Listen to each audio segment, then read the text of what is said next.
Oh, what a day! What a lovely day!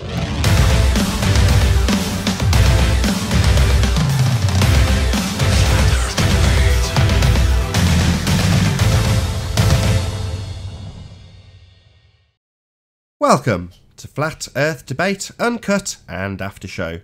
I'm your host, Nathan Oakley, and if you are new to this channel, or you've not done so already, be sure to subscribe and hit the bell notification icon to keep up to date with all the Flat Earth Debate pre-show and after-show goodness. If you'd like to join the community debate, then go to nathanoakley.com and join the Flat Earth Debate forum to keep up to date with the community Flat Earth Debate. And if you'd like to support this channel, there is a super chat that runs alongside each of these shows while they premiere. There's also a PayPal, Patreon and crypto link in the info box below the video. I'm just about to set up for the next live show, so in the meantime I'll pass you over to the panel and you can enjoy the dulcet tones of whoever is in there while I set up for the next live show. I thought we were on the next show. Got caught up in the last conversation with Jose on the last show, so... So now we're doing the after show? No, now we're in the pre-show. So in a moment, I'm telling you rather than doing it, but I'm going to set up the next live show. And as soon as I can, we'll be going live, and I will give you all proper introductions. Too many shows, Nathan, too many shows. You're not doing the coffee shop anymore, Riley. Totally off topic, but like I believe that tomorrow will be my year anniversary since I first came on this hangout. So woo! No way. Yeah. Fucking hell, it still feels like you're a newbie though. You still hardly speak. I speak when I need to speak, but you guys hold it down. But it literally has been a year since I've been coming in, and Nathan just played my debut episode the other day. I was like, holy shit, that's me. It's my first time. Oh. Shout out to Hyena. Shout out. The answer is that, yeah, I'm still doing it. I've just had a busy week or two because of just the way work's been. That's why I call it a coffee shop, because I can't guarantee that I can always do it. I'm thinking of doing a few of your special episodes. Yeah, I've seen a few of your special episodes. Good stuff, but as for the opening the Discord, you know, that was a good too. Yeah, I'm planning on doing one later after this show. Not straight after this show, but a couple of hours later.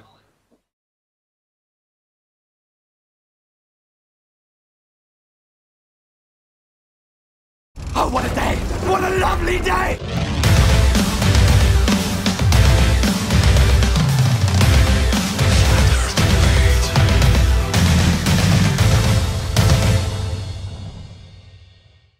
Welcome to Flat Earth Debate Live. I'm your host, Nathan Oakley, and if you are new to this channel, or you've not done so already, be sure to subscribe and hit the bell notification icon to keep up to date with the Flat Earth Debate. If you'd like to join the community forum, then go to nathanoakley.com to keep up to date with the community Flat Earth Debate. And if you'd like to support this channel, there is a super chat that runs alongside each of these shows while they premiere. There's also a PayPal, Patreon and crypto link in the info box below the video. Most importantly, if you would like to join the discussion, simply mute the page you're currently watching, then click the link in the info box below this video to join the panel and express your views on the shape of the Earth. If you do join, please don't swear. If you do, you'll be ejected, and if you are, please don't try to rejoin the stream using sock accounts. You'll be warmly welcome back on the next stream. Please also share the show on social media. Sharing the show obviously increases the live audience, but this in turn increases the chances of a more diverse panel. So please share the show on Facebook and Twitter. One last time, if you're new to the channel or you've not done so already, be sure to subscribe and hit the bell notification icon to keep up to date with the Flat Earth Debate. Now we are joined by, let's get it right, there's quite a few of you, Zinder, Sleeping Warrior, Paul, Karen, Jose, Eric, Chocolate Saying, and Arwin. Good to have you all. Good afternoon. Hello. Hello. Good morning. Good morning. Good morning, good afternoon. Hello. One spot open in the panel. Nathan, it's someone's birthday today. Whose birthday is it? Chocolates. Ah, Valentine's Day's your birthday. It's not my birthday, Riley. Get it right. All right, I've misspoke a little bit. It's not really his birthday, but it's a key day. Do you want to tell us why, Chocolate? it's about a year since my first hangout, since first coming into this hangout. So it's my anniversary. Technically not. So when this actually goes out, it's going out to a live audience now, but when it goes out to Nathan Oakley audience and Nathan Oakley 1980 audience, it's the 15th. So it's actually Friday the 15th when this is going out. So it's a year and 1 day when the majority of the people watch this. But yeah, nonetheless, when this is live. I think it is actually the 15th from what I remember. I think it was the 15th of last year was the first time I came. Perfect. That's and perfect. You just played my first episode the other day too. I was laughing. It's funny.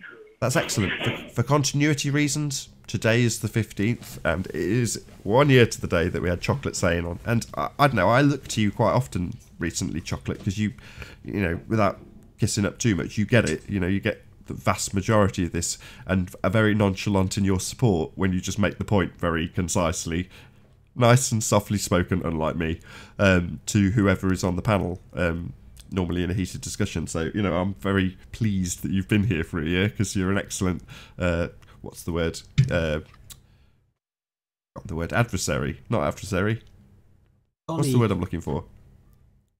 Ally. Ally. That's the one. I had a total blank moment. Adversary? That's the opposite of what I want. There you ally. go. That's Yes, exactly. Ally. Right, I am going to rattle through housekeeping though. Got a fairly substantive panel to answer the questions. Hopefully that won't mean we take forever over them. Any signs of curvature? No. Nope. There's some video footage that many people can describe as curvature. It's obstruction. I say it's curvature, but you don't necessarily have to believe that. Any obstructions curve, Jose? If you're a globe head, anything that is obstructed from the bottom up is claimed to be curvature, and when you actually dig into how that comes to pass, it is by way of the R value, which is currently making its rounds. We shall see if we get to that one sooner rather than later. Maybe we should ask that straight away. Any evidence of the R value? Nope. No, I got no science. Nope. No R. Fair enough. Any evidence of axial rotation of the Earth-based variety? Nope. No. What about all those people who think they live on a ball and think that they have a vacuum of space? Any evidence that we can have the gas pressure we all know, love and breathe next to a vacuum? I'd like to know what Jose's view on that point is. My view is, in my personal opinion, a lot of the stuff that the space agencies presents us, you probably think is all of it, is a little bit of a scam or fraud or fakery. I see a lot of fakery on it, and my view hasn't changed on it. Now, I say because probably they're hiding something that they don't want to present us. There's a lot of information that we are not aware of, and they're just dumbing it down for the regular public like us. They present us, this is the beauty of space and this is what's going on, but not necessarily. I think it's something bigger going on up there. So what you're saying, if I sum it up, we're in a spherical closed system. Is that right? Who knows? Yeah, I haven't experienced that vacuum of space next to a vacuum. I mean, this is in a big scale that any of us can really prove. So by the laws of thermodynamics and all these explanations you guys give, it makes sense that it cannot be a gas pressure without a container. They got gravity as for an explanation. I don't have anything on gravity. I have no opinion on it. But it's just interesting. My opinion, I think, is they're hiding something from us, and it's something beyond our understanding.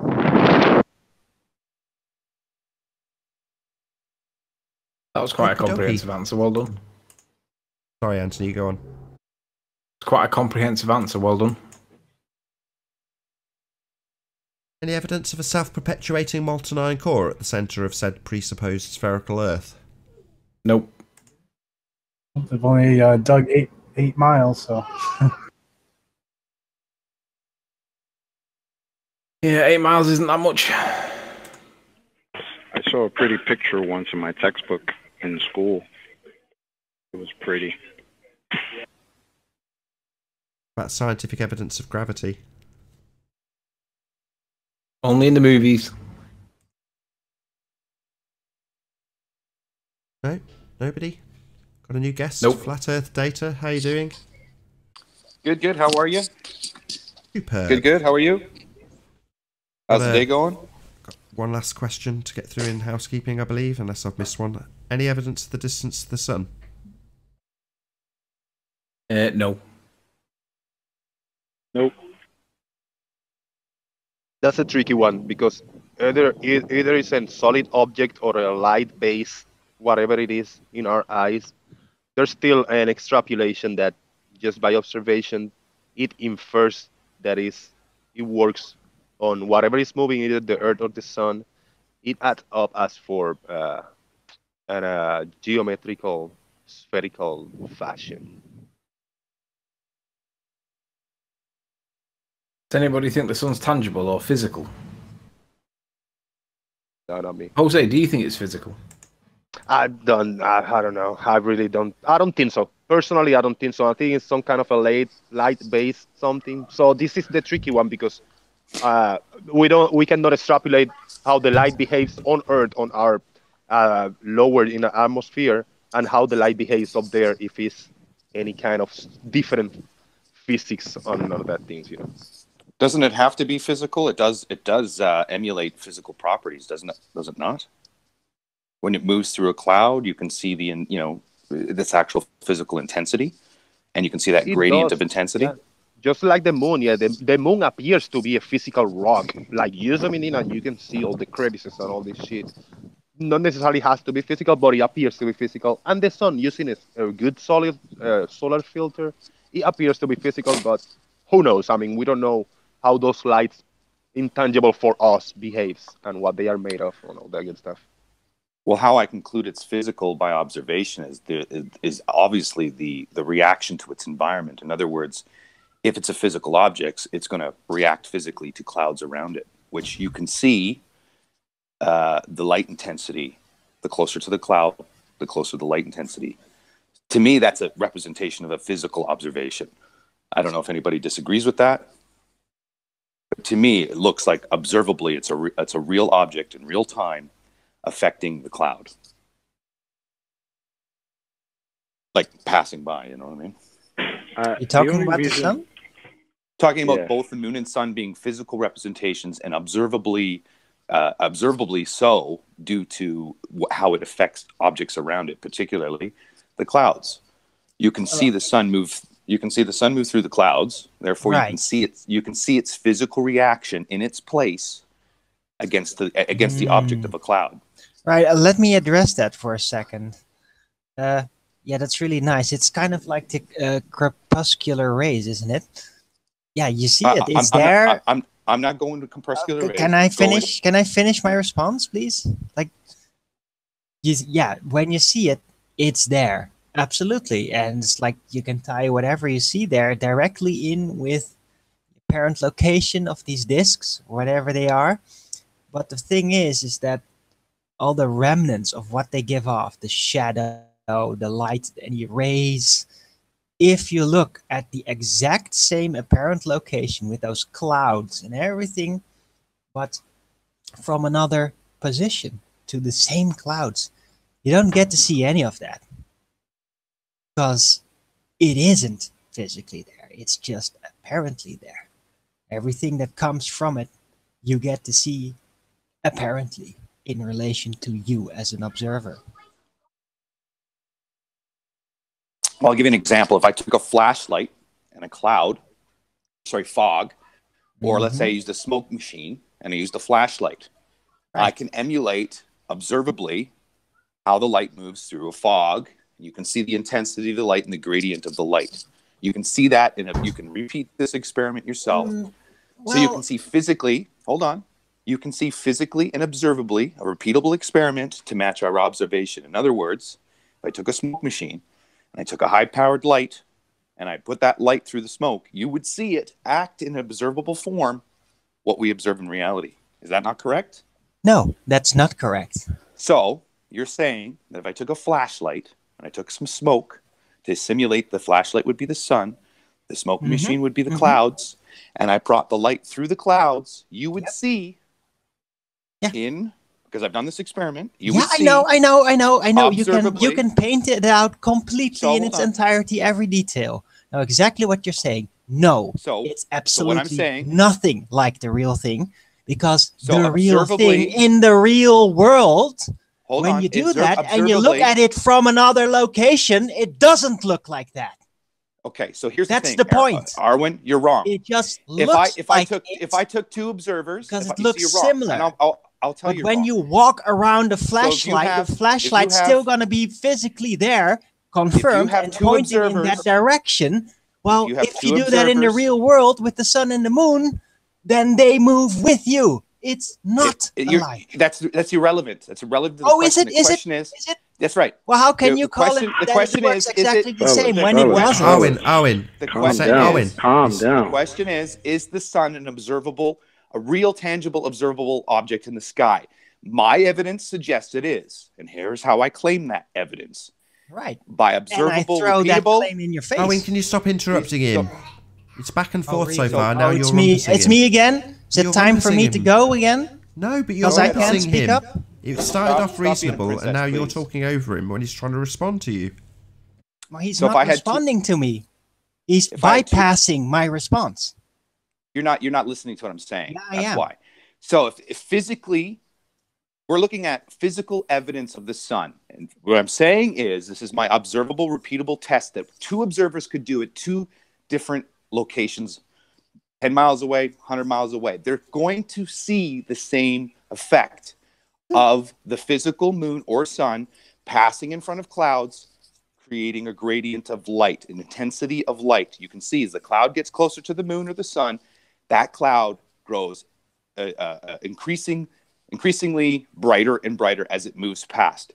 To me, in reality, I can do the same experiment with a flashlight and a cloud machine, indicating that it's not a non-tangible item based on that experiment. Now, I have nothing else to apply that test to, because obviously I can't get up into the sun.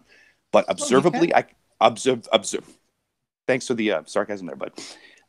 Observably, I can repeat this experiment over and over again, and I can conclude. When you say experiment, Yeah, what but is you it can proving? no, Riley, no, I'm gonna respond. to Yeah, this, I've okay? resisted Anthony, so you're going to have to, I'm afraid. Go on, Owen. It's total bullshit. Everything you said there is bullshit. Cause yeah, it looks the same. No, it doesn't. No, 'Cause you're I'm looking saying- at the. I'm- Oh, you're not gonna let me finish now? Okay. First of all, Because I don't what think you you're okay, looking hold on, at before you is respond, not Arwen, the before same you respond, cloud. before you Right? respond, So tell it me, doesn't look before the you same because respond, it's not. Before you, Dude, hold I'm on. gonna freaking Hold on, slap you. You're if you don't rumpusing shut him the now. fuck Hold on, up you're right both as now. bad as each other. Arwen, Hold on, Owen. Before you respond, please Shut up. tell me. Please tell me Shut what up. I had. You're just Let me rumpusing Please tell me each what I other. just stated. No, Shut stop up and let talking, me please. finish. Can you stop Tell talking? me what I stated. Can you stop talking? You can't just make a whole bunch of assertions. Let him start talking and then say before you respond 50 times. It's not reasonable. When I'm Flattered suggesting data is here, long-winded. Take it easy, flattered data. You're long-winded, bro. Let Arwen respond, bro. what I'm suggesting, Arwen, before you respond, tell me what I'm saying, so I understand that you know what I'm saying. Can you do that for me? Yeah. What you're suggesting is it looks the same. It doesn't. No, Because that's not what I'm flat- suggesting. you're That's not what I'm suggesting. Oh, right. So let me correct Okay, you. then you don't get Hold an on, answer. hold on. You I've got to believe interject whatever again the because you're fuck going to be you at want. each other's throats quickly. Hold on, Owen. I've got to be honest. That's what I heard. I mean, I don't agree, but I heard you describing you seeing the same thing at different places 100, 150 miles away. Now you're saying that's not what you're saying? Because that's what I heard as well. What I'm saying is two observers will observe the same processes. It doesn't matter where they're at. They will observe the sun or moon passing in front of a cloud, and that cloud increasing its intensity in light as the object of the sun and the moon move past the cloud, thereby indicating it's a physical object because it's physically affecting the cloud as it passes by. That's what I'm saying. I don't know how any other how that can be misconstrued as anything else. Well, if you want me, I can explain it to you. If you can shut up You don't for need like to, Owen. 5 That was your minutes, chance to respond. completely Don't need shut to up. attack him, Owen. Don't use up your time to respond to attack him about him interrupting when he hasn't done it yet. No, I'm just setting the standard here. Like, Okay. I will not be interrupted while I explain this because stop this is him. really Promise. complicated and I'll it's stop him. psychological. Okay. Okay. I'll stop him. when you use a flashlight and you point at a fog that you created, you can look at from all kinds of angles, and it's going to be looking differently because you're looking at that flashlight from a different angle.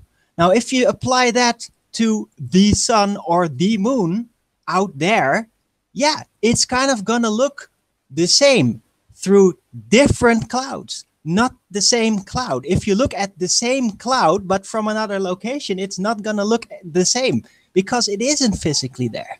Okay, Arwen, you're It missing. will just look alike. I'm not finished. This guy here. I'm not finished yet. Just let him It's finish. He's only nearly an done. apparent look You're going off from on an a rumpusing him. holographic projection Just give him a right chance to there, finish. You're both reflecting upon the rumpusing each matter other. that just happens to be Okay, there. you're totally obfuscating what I said, dude. You're not even No, listening. I'm to not what I said. obfuscating. This is a reply. This is a direct reply from your reiterate it misconception again. that it all looks the same because it's No, that's physically not what there. I'm saying. It's That's not. what you're saying, and you're It's obfuscating. apparently there. This is what I'm saying. And now listen closely. I never said anything about apparent. I'm talking about actually what we observe. You cannot deny this. If you deny this, you're a fucking moron. No need. So what we observe in reality is the sun moving through the clouds, and you can see the gradient intensity. In other words, as that sun or moon moves through the clouds, you can see it approach the clouds as it gets hotter and brighter, or whatever you want to use. Brighter as it goes. That is unmistakably observed at all avenues, at all parties. I don't know what the hell you're talking about. I'm talking about actually what we observe to indicate an actual, tangible, physical object. This is indicative of by how it moves, and it's a gradient and around its whatever environment is around it. And that So is there's where clouds. you break with reality. And that's No, the problem. reality Yes, it is. No, it is. The reality is, Arwen, is you do see this. No, the reality is it The reality looks is- the same way. The But it reality is isn't. I can duplicate this experiment. Yeah, but it's I can not gonna duplicate work my because you hypothesis. can look at My the same hypothesis cloud is this. from Right, different Right, you're both angles. rumpusing and each it's other not again. gonna be the same look. Stop. Come on, My one or hypothesis other of is- you. My hypothesis is if the sun and moon are physical objects, they will affect their physical environment. How do they affect their physical environment? Well, they emit a light. How does that light affect the things around it? Well, as it gets closer to the object, it gets brighter. You can test this with any camera equipment. You can test this with your own eye. Stop being disingenuous. And stop being It's a moron. not. It's wrong. You're a moron, dude. Oh, you're a Right, moron. stop. Arwen, do you have a response to that or not? Yeah, it's bullshit. The But that's not a response. It's not an argument. From the It's not a sun response. that is tangible is the light heating matter and exerting heat. Which And we that's can the observe, you only idiot. tangible thing we get from it. And we can And the observe rest it because is it gets all hotter, holographic, it all gets in brighter, relation to the It observer. gets brighter From to the every object point, as it gets You're both nothing rumpusing is each other. physically, literally there. If I took a flashlight light. and went closer to the wall, would the wall get brighter? Yes, it would. Does that happen to Yeah, a cloud? but you know yes, why? it does. You So know therefore, why? Because it gets brighter. It's less far distance for the light to travel, you idiot. Okay? No, it's an angle. Yes. An angle. No, you an idiot. My angle in flashlight- relation to the position of if the I'm pushing observer my right flashlight there. to the wall, I can't believe you're an idiot, Arwen. An absolute idiot. I can't believe you're an can't idiot. even correlate. You And- can't even and correlate. If you're I took a physically, flashlight, literally biased. if I You're took- biased. I took Okay, You want right, to that's be the end. physically That's there the end. You because just it makes send it took a into ad flashlight. homs. There's And nothing I more. went There's closer no to more the meat. wall. That's it. Idiot You've chewed brain. it all. Hello. There's no more meat. You just send it into ad homs. I have Listen, a question. everybody- I have a question for Flat Earth Data. If there is an electrical wire with an electrical current running through it, and you touch it and you get electrified, what's the tangible object? The wire or the electricity that had an effect on you? And is the electricity intangible? The wire is the conduit. So the wire is what holds all the material, all the frequency or electromagnetic radiation. So the wire Okay, is the but the conduit. electricity is the thing having the effect on you, right? Does that make electricity itself the tangible object? The tangible object is the wire. That's the conduit. The physical spark would be the spark would be a physical result of that electricity. So yes, we can see that. So that would be the tangible. Tangible would be the electrical spark that we can observably see. So yes, it would be tangible. Question. But the wire You're is asking- not having the effect on the environment. It's the electricity. It's So the same thing. my point is there's a difference between the light and the source of it. There's a difference between a light and So the you're source saying the of it. sun has an effect on the environment, but you're talking about the light. I'm saying to observe a tangible object, to do a test, to see if it's a tangible object, you could do this. In other words, if I take a light object and I put it closer to a wall or whatever object, that object will increase in intensity due to the distance from the object.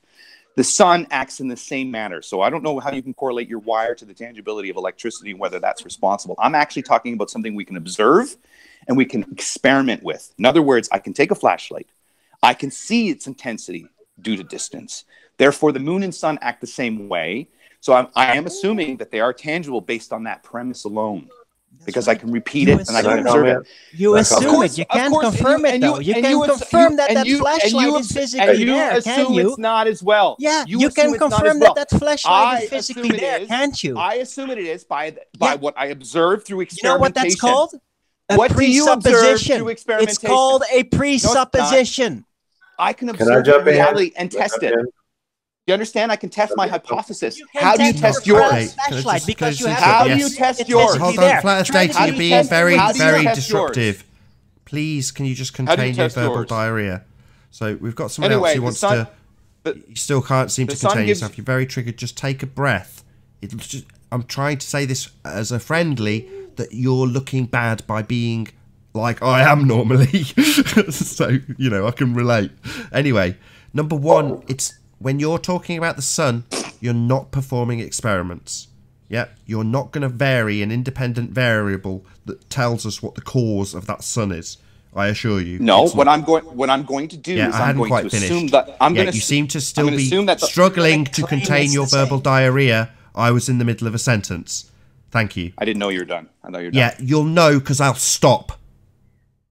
Okay? Thank you. So, number one, you keep using this word incorrectly. Experiment. No. What you're doing is making a comparison. So you're drawing a correlation between what you can do with your physical things here on the ground and then comparing them to what the sun does. Well, that's not an experiment. Okay? That's just you observing things here and making a comparison to some light in the sky. That's the first thing. So my hypothesis, I'm going to disagree with you here. My hypothesis is that light will increase intensity closer to the object. So how do I do that experiment? Sorry, that's not a hypothesis. That's my hypothesis. That's not a hypothesis. An object that emanates. Sorry, now you're talking over me while I'm correcting you. I've already corrected you once, and now, like Dunning-Kruger, as always, you're telling me how I'm wrong, and you have not given me a hypothesis. A hypothesis. I'm giving you one now. And now you're talking over me. A hypothesis establishes the cause and effect relationship. The independent. That's right. And here he goes again. The independent. My hypothesis. Here he goes again. Is yes, interrupting me like an asshole. You're redundancy here. You're being disruptive. Redundancy is not. I am still talking. I hadn't finished. My bad that your attention span is less than it takes me to get a full breath out. That's not a hypothesis. So I have light. The light itself emanates light. My hypothesis is that the physical object that emits light, the closer it gets to the object, the light will increase in intensity. That's my hypothesis. Okay. Now explain to me how. Okay. I heard. Now I need to ask a few questions. Stop talking. Variables on it? Yes, I can. Yeah, I'm asking you. What is the independent variable in your hypothesis? The independent variable would be the light. The intensity of the light. Sorry, the intensity of the sun. The independent variable would be either the distance or the intensity of the light. Sorry, it's an independent variable, not an either or, you stupid idiot. You don't have an independent either or variable. It's one thing that you will vary and manipulate. Your presumed cause of the dependent variable. If you interrupt me one more time, I will eject you. Do you understand what I've just said to you? Do you understand what I've just said? Distance. I have distance to deal with. I have said if you interrupt me again, I will eject you. If you do not acknowledge it, I'll eject you anyway. Acknowledge what I've just said. Do I not deal with distance and do I not deal with... No, that's not what I've said. Admission. I've said if you interrupt me again, I will eject you. Do you understand or not? I do understand. Right, shut up then. The independent variable is the single, not an either or, not one thing or another, not distance or intensity. One thing. Hence the term independent. That's right, but I have two choices. Yeah, I know it's right, you stupid muppet. Don't tell me it's right, you stupid buffoon. I know what I'm talking about. You keep over-talking me while I'm trying to explain that it's not a hypothesis. You've not given us a single thing that you vary and manipulate, you complete buffoon. Yes, I know I'm right. I have either distance to deal with as a variable, or I have light intensity to deal with. I'll say it again for the complete retard who literally ignored the thing stated to him only seconds earlier. It's not either this or that as an independent variable. Do you not understand what the word bloody independent means? Yeah, it's not dependent on us. It's independent. No, singular, sole, independent cause. You retard.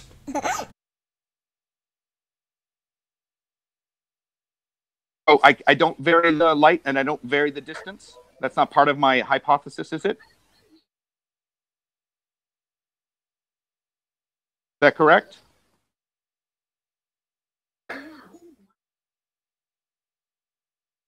No, so this is not Sorry, a I didn't hear your hypothesis question. to My take kid's light. climbing on me. Say that again. So I take a light. I want to know if it physically affects objects near it. The farther Excuse me, it is, the closer you have it is. completely ignored my point. Completely. Ah, man. I have it's a perfect valid experiment to do with light. So whether you're it going to affects an reassert object that it's due an to distance. experiment. So I've just Figured explained out that in a hypothesis, which is, my God, a scientific prediction, something that you will validate or invalidate with an experiment, yeah, that has an independent, that's the key word here, one, sole, independent, variable, presumed cause of the effect. Number one, you're not going to be varying a smegging thing that causes the sun. Number two, you've got two variables, Here not you want one. to talk about light? That's different. I can't do an experiment that tells me what the sun is as far as light goes, but I can tell you how light reacts to physical objects. Cool. That's what my experiment is, and that's how I'm discussing this and how I'm portraying this. My rhetoric is the fact that That's really you can cool, man. physically- That's really it's really cool. cool, Aaron. You can take an object, physical object that emits light, and you can vary it. Now, I can't tell you what the emission of the sun is when it comes to light, but I can tell you that it observably shows that it's a physical object based on this hypothesis. It's not a bloody hypothesis. How many smegging times have I got to say this? A hypothesis is a scientific prediction. It establishes the independent and dependent variable relationship, the presumed cause, independent variable, and the presumed effect you will cause with your independent variable, presumed cause, that would be the dependent variable. The effect, that's what a hypothesis is. Now again, you moved past this, completely ignored it, and are now reasserting your total shite. So my independent variable would be the sun. I can't move the sun. The sun. Oh really, you stupid idiot? Now tell me how you're going to vary and manipulate the sun. You complete daft moron.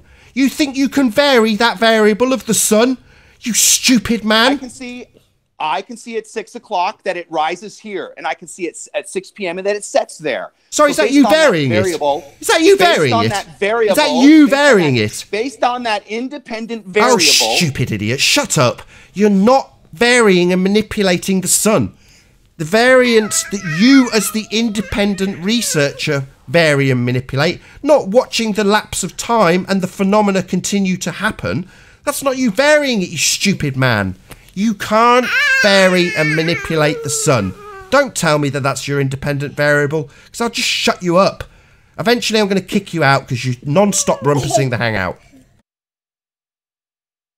You're telling me that I can't actually take a concept and test it in reality. That's what you're telling me. Yeah, you can't test the concept in reality. And you're telling me that it's unscientific to take an object like a flashlight And hold on, and let's see. The hypothesis is if light gets closer to an object, it'll increase intensity in light. Okay, it's a very, very straightforward, common sense claim to make.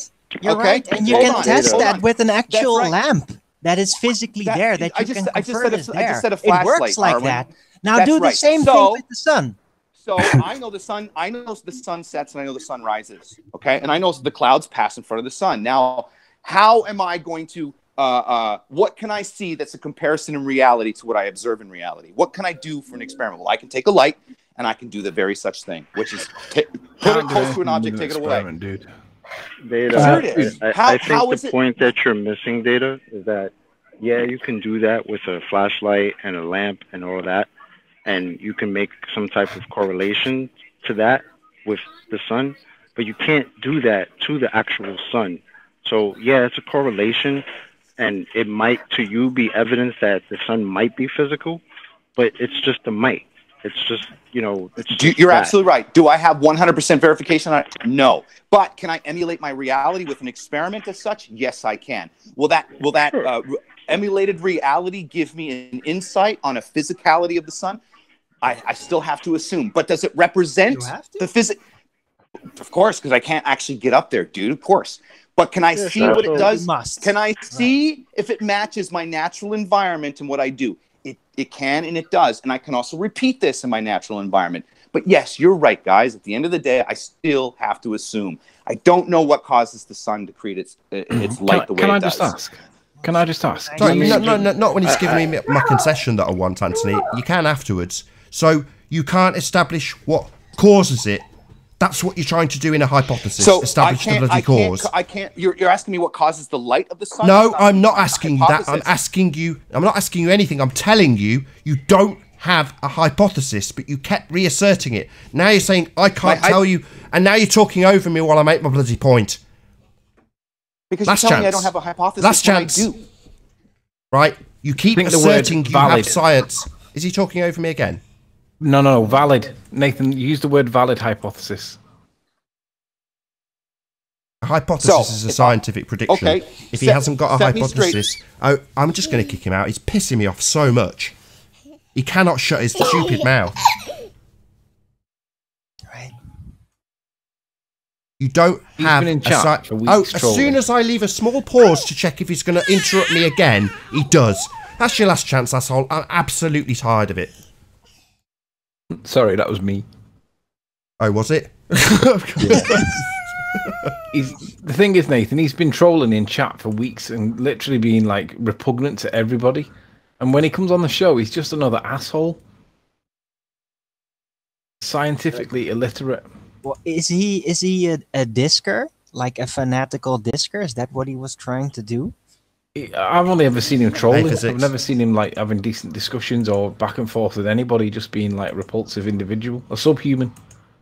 You know, like Miles Delia Davis. What's going on, guys? Can I make a comment that I was trying to get out so maybe somebody can hear it? Physics, what's up, man? Yes, please do. I did say I'd let you have it, and then I just lost my temper with him instead. I'm really sorry. Oh, good, Nathan. Oh, he was testing everyone's patience, so I don't blame you. Can you guys see my screen? Can I try to make my comment on this? Yeah, I'll stick it up. Okay. And if he was using, can you see my cursor moving? So I can try to point this out. See my cursor? Is it moving around at all? I don't know if I can't pull it up on my end. But anyway, the light source is the green line to the left. There's a lens in between, and it creates a focal point right there. And then over to the other side, there's another, I guess, a reflector. But if you're standing on the reflector, let's say, looking towards the light, I would assume it would look like there's a point of light right there in the center where the rays cross.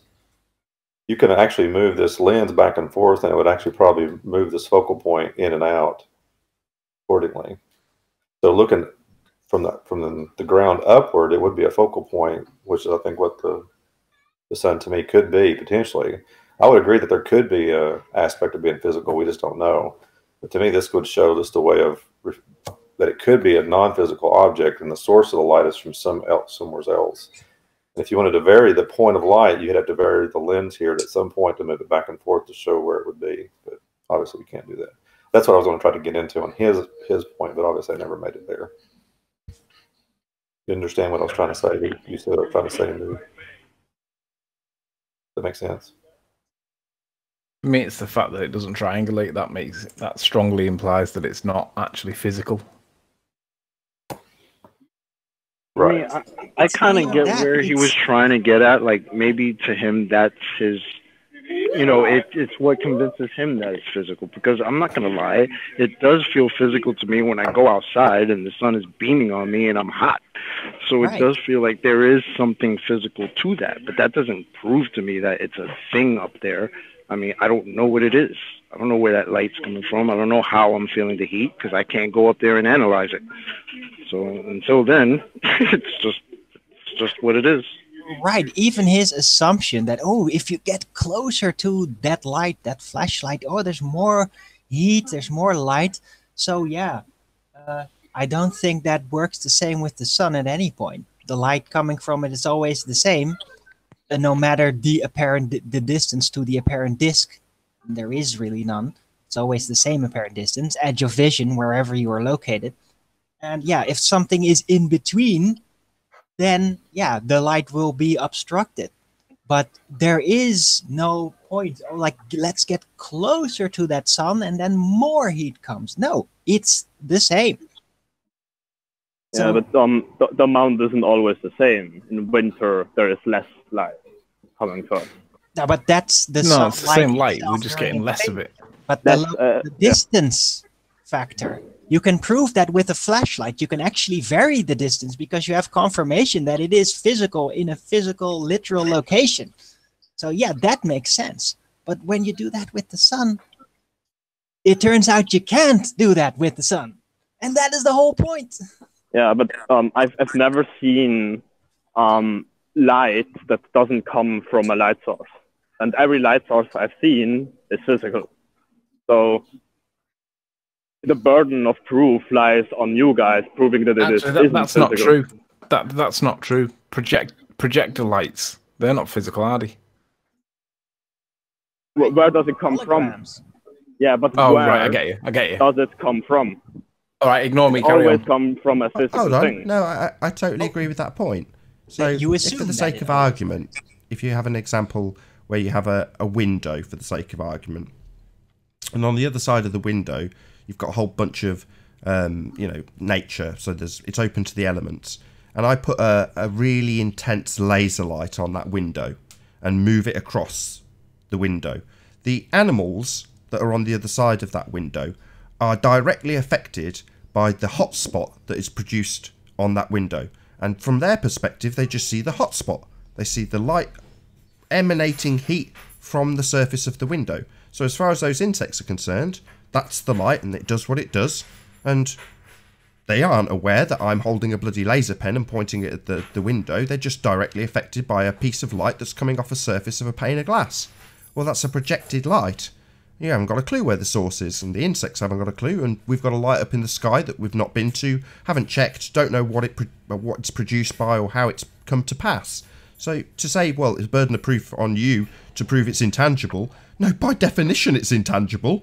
You're not going up and touching it and verifying what it is or where it's come from. None of us are.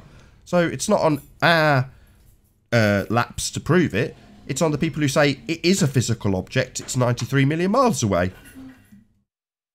Yeah, but I haven't seen the projector of the light. You know what I mean? Like, as you said, the laser that you are holding in your hand and you're fooling the animals with, it is physical and it is material. So at the end, You misunderstand what I meant. Yeah, the laser in my hand is physical, but the light that the animals experience on the pane of glass, I could be 30 feet away, pointing it at the pane of glass, and the bit that they see is the light on the glass and the heat that that light produces. Well, that doesn't mean that the light that they experience is actually physical, because it isn't. It's coming from somewhere totally different. For all we know, I'm not saying this is the case, what we see on the sky is projected from a completely different location. Its origins are unknown. That's just a fact. It is intangible. Well said. And I also just thought of something about heat that we need to consider. Just the heat of the sun. I just thought of something. I've been thinking about this just while we were talking. There's like in the kitchen. There's 3 ways that I can think of to heat up something on the stove. You can use the microwave. You can use the radiant heat from an eye. But there's also another one that can heat up an object, and that's a magnetic field. I forget. I think the term is convection. Not a convection, but it's those ovens that or the stoves that you can put your hand on it. It's not hot, but it will heat up a pan. You know what I'm talking about? Yeah, they're called induction. Induction. Talking about induction? Yeah, that's what I'm talking about. What if some of the heat that we're feeling is induction? So it really may not be the light itself, but it's induction at some level. That's a possibility. I'm not saying it's what it is, but it's just a thought. Right. I personally think that the sunlight only gets warm when it gets to our atmosphere. I don't think it travels through its medium if it's space or whatever. I don't think it's hot when it's traveling. I think it's only hot when it gets here. Well, don't you find it a little bit? It is released when it is absorbed by matter. That is what actually happens. Don't you find it a little bit ironic that I was the one presenting the argument the sun is by definition intangible? We don't know what it is, how far it is, and how the light behaves, not necessarily like Earth. And then the flatter guy, flatter data, is arguing like on the ball side, like as it's a tangible object. It was ironic. Well, it's not really from the ball side. It's just another flat Earth side. Look, there's division in that. Like the further you dig into, okay, it's not a ball, so what must it be? And then you tend to fall into traps of making assumptions again to progress, to get a model. And yeah, physicality assumption bias is a big part of that. And that's exactly what this guy did. He assumed it must be physical because something else that gave off light is physical, has all these effects. It kind of looks the same, so it must be the same. So yeah, he's using a presupposition. And that's pseudoscience. To be honest, I don't think he was trying to say that it has to be the same. I think he was just saying that this is my evidence thinking that the sun might be physical in response to our response to the question, is there any evidence for distance of the sun? And we say there is none. So I'm sure there are people who hear that and they're like, what the hell? Like, I think it's physical, so why don't these guys? You know what I mean? Right. So the sun might be a reflector, like a mirror. And the mirror would be physical too.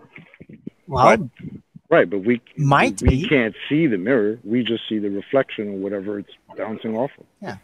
We just see the apparition of the sun disk. Have you ever seen light? Feel the light as it hits. I don't know. I want to hear Zinda. Go on, Zinda. Sorry, Owen.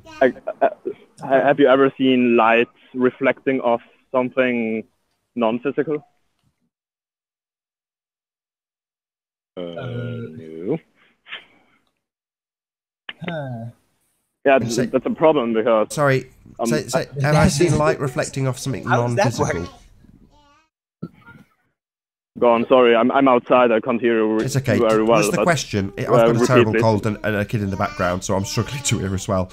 So, was your question, have you seen light reflecting off something non-physical? Yes.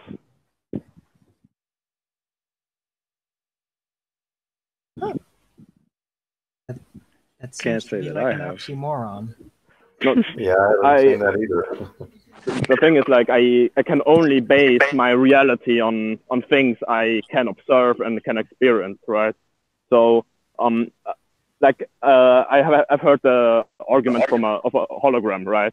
But a hologram needs a projector, so at the end, when I compare it to the Earth, everything we can see on Earth, I think the sun has to either be physical or has to come from something that is physical. But it's not on Earth, is it? It's not on Earth. You're comparing it to your experience of terrestrial interactions, but it isn't. It's in a region that we don't experience. You said, well, you have to go by your experience. Well, your experience of that intangible object is extremely limited. Yeah, obviously I can't go there, but at the end, you can say you don't know, but you know, if you assume that the sun isn't physical, then you could assume anything else. You could assume unicorns are real because unicorns aren't in our world; they are in another dimension. I agree with you. I completely agree with Zinda. To say, I would never state, outright that it's not physical, because I don't know what the hell it is. To say it's not physical is a claim that I wouldn't be prepared to make a stamp of. The question being, how far is it? Now, to come up with an answer requires you take a few assumptions along that journey, which is the bit obviously we're picking apart, which is why the question's phrased as it is. But you hit the nail on the head. The honest answer, the only answer, is I don't know, because we don't. Yeah. Yeah, I don't know. I agree with you. I've only heard a part of your response, but I think I have heard the key part of it. And again, I think that's what triggers people about that response, because, we're comfortable saying we don't know what it is when, so many of us have read exactly what it is or supposedly what it is in a textbook or something when we were kids. So, that's how that works. Yeah, I can say I don't know, but there is certain evidence pointing towards that the sun is physical. Like, I know, like, Arwin doesn't agree with spectroscopy, but that's kind of a correlation that is there and can't be ignored. Then there is shadows. Yeah, it can. It can be entirely ignored. In the same way as if I say there's a correlation between the babies and the hospital building, so therefore, well, we can't ignore that correlation. Clearly, hospital buildings cause babies. Well, they don't, do they? Yeah, no, they don't. You can recognize the correlation, but you don't have to apply it, because you don't have to draw a conclusion from it. Correlation is not causation. Exactly. So you don't have to draw a conclusion. You can say there is a correlation. Well, that's fascinating. So what? Well, so like when I look at elements getting burned and I look at the light, like spectroscopy, I can see that those elements emit a certain type of light, like the little black dots inside the spectrum. Sorry, I was a little bit running around. So now I can see only those elements emit that type of light. So obviously, I assume that the sun is made out of those elements, but there is a color. I don't think that can be ignored. Okay. Like completely ignored. That's okay. That's great. I've got a rebuttal against that. Oh, me too. But can I go disagree. first though? Because I love mine. So have you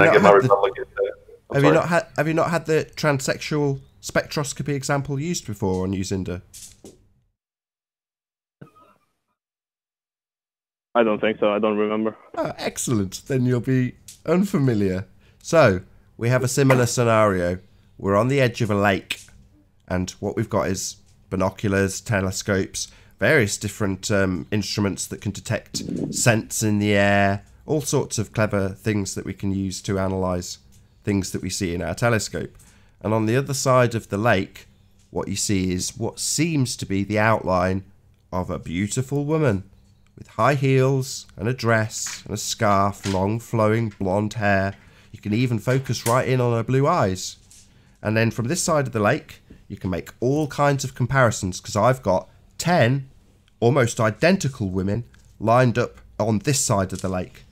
So based on your correlation between what's on this side of the lake and on what's on that side of the lake, would you say that that's a woman on the other side of the lake? Oh, because she looks like a woman, she might be transgender. That's your point, right? Hold on, Zinder. No. The correlation can't be ignored. Yeah. So Zinder, there's a very strong correlation between what's on this side of the lake, women with dresses and high heels, and what's on that side of the lake. And according to you, that correlation cannot be ignored. So, it's a woman on the other side, right, Zinder? Can't ignore these correlations, can we? It's probably a woman if she looks like a woman. The That's a chances shame, are higher. Zinder. Because she's got a cock. What do you know? Well, the chances are Correlation higher. is not causation, my friend. So, yeah, there might be a very strong correlation with what you compare on the ground to what you see in an area you don't visit and is intangible, but it doesn't necessarily mean your conclusions are correct. You might end up with a woman with a dick. Well, but the chances are higher that she's actually a woman if she looks like a woman. Yeah, the chances were very high. We established you don't know that. that she is a man. Yeah, we went right? through this. The chances were high, Zinder. The chances were very high. And we didn't ignore the correlation and ended up with a woman that had a dick. That's the problem when you make these assumptions. Yeah, you actually have to check it. And that's when you say, "Uh-oh, SpaghettiOs." No, obviously, you only know that she's a man if you see her cock. But, wow, so what you have to go and... So let me get it straight. We've got to go and have a little proper check. So the sun, wouldn't we need to do the same by your own standards then, just to make sure? Right. Yeah, so we have to, hold on. to be 100% hold on. But yeah. do we do that? Is that what we do? Like we would do with the woman on the lake? With the sun? Well, we have... Go on, sorry. Is that what we do? We go out, we go and have a look at the sun and check if it's got a dick or not. Is that what we do?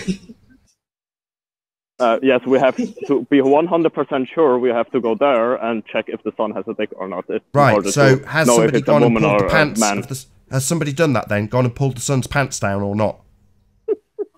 Nobody, no. No, that's right, Zinder. So we can ignore this correlation then.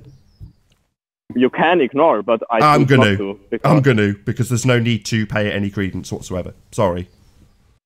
That is so sexist that you assume that the sun is a man. Yeah, I mean, I agree. It is really sexist. I mean, maybe the sun is it has both genders. You know, there are people with both. Zinder, the sun is hermaphrodite. Zinder, how strong? Well, firstly, do you agree that the triangulation of the sun's not possible, or do you think that it is? I've never done that, so I would have to know how to do it, try it myself, fail at it, and then be 100% sure that it's impossible. So I don't know if it's possible or not. Okay, so hypothetically speaking then, if we accept just for the sake of discussion that the sun's not capable of being triangulated, would you agree that that is strong or not strong evidence for it being physical? Well, if it isn't possible at all to be triangulated, it probably isn't physical, because that would mean that it would be at many places at the same time. Like, yeah, you know, it could be in different places for everybody. Yes. So if something is in different places for everybody, it won't be able to be triangulated. So that means probably is this in physical, because physical things can't be at the same place everywhere at the same time. But is Karen still that's a big if, right? That's just at the end you can say, all right, it's affirming the consequences. It would be good evidence, but it wouldn't be proof for the sun being non-physical. I like Zinder. He does my bit for me. Correct, Zinder. So beautifully put. Is Karen still here? Don't think so. We've got to go on mute for like a while. Okay. Yeah, I got to drive. They shouldn't drive while like talking. Did you was this show 90% about the sun, eh? There's a few minutes left on the live stream, so if someone wants to get a point in before we stop being live. You gotta love it.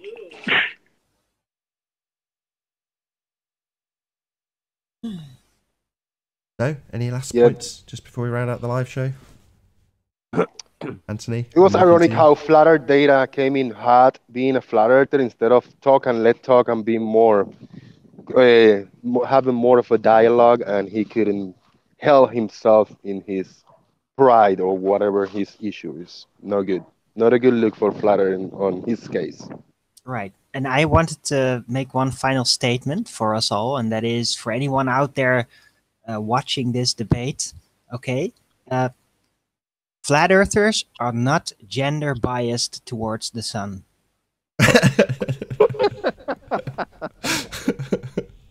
So on that quite amusing note, I will say to at least the live audience a huge, massive, enormous thank you for joining us and hopefully sharing this live debate. If you're watching on Nathan Oakley or Nathan Oakley 1980, stay tuned as there will be the after show to follow. What a funny show. I've been Nathan Oakley and I'll see you all in the next video. Oh, what a day! What a lovely day!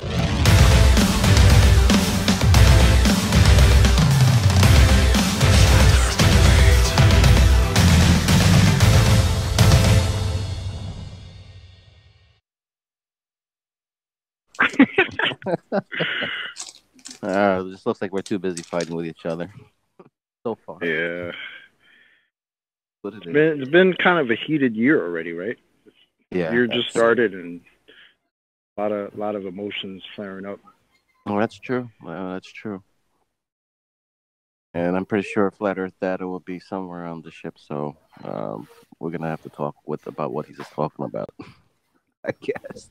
Hey, John. I like Flat Earth data because I see where he's going. It's just he gets a little hype sometimes. And I think people can't really deal with that very well. He's a jerk. To me, it just felt like he was trying to prove that thing, like I tried to prove gravity. Yeah, I know. And he was still stuck in, The cause. in the lack of recognition that you can't jump to those conclusions. That's accepting aberration as proof. What's up, I guys? have heard. John. Hey, what's up, content? Really quick. I have heard Flat Earth data interacting in a few hangouts, but the last time I heard him this heated and aggravated was with red rhetorics a few months ago, and I don't know what his issue is. Like, come on, can't he come a little humble and more, He's a troll. I That's all talk he and you talk, he just got a verbal diarrhea and all over the place. He's just a troll.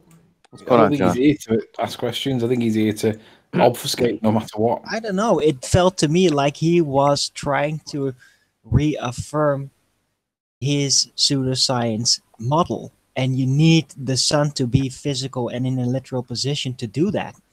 That's right. It was one of the original problems that I had with the Flat Earth movement, is that so many people were jumping on the disk bandwagon and with all the assumptions on top of it, all dressing up a new pseudoscience model. Got the words out of my mouth, Arwin. Well said. So I was going to say my suspicion is that he needs it to be a physical object to give him a 3,000-mile sun that can traverse an azimuthal equidistant projection. In other words, this is what I'm starting to think. When people say flat earther, that's actually what they mean. Yeah. It's a disker. I call them diskers. Disk earther, or somebody who... It's hard because the more intellectual people that just use the azimuthal equidistant projection as an example of how it could be, but don't necessarily claim that is the flat earth model, those people, I'm cool with that. It's a useful tool. It explains things that if you can't conceptualize anything other than a globe, which you've been indoctrinated with, then you need tools like that. But there's certain people that aren't those proponents that just see it and then latch onto an aspect of life that suddenly is unexplainable, like the sun, like the sky, because you have all that taken away from you, so you want to replace it with something. So that's the first thing you come across. Now, whether or not that's controlled opposition putting the AE map out there for us to find and latch onto so that it can be ripped apart for all the reasons we've just divulged, or not, I don't know. But ultimately speaking, we don't live on a model. Sorry, go on, Owen. Like, we've been grown up with that need of having everything explained to us. So when that's taken away, we immediately ourselves try to refill in that gap. So I think it's purely psychological. It's not even controlled opposition. It's just inevitable psychological side effect. Yeah, that's what I think. What I say about people getting triggered about this subject and us saying that we're not sure what something is, because there are people that will get triggered off of us saying we don't know what the sun is. I want to know we've what been John reading- thinks about this continuously. Well, People thank you. simply Silence. don't like to realize that they know very little. Well, thank you, Jose. Hey, Got any hey, silence over there? yeah, what's up, guys? Yeah, I tried to get in the Oh, last good. part of the show, but somebody wasn't paying attention to their Skype. Oh, sorry, was that me? No, me. My bad.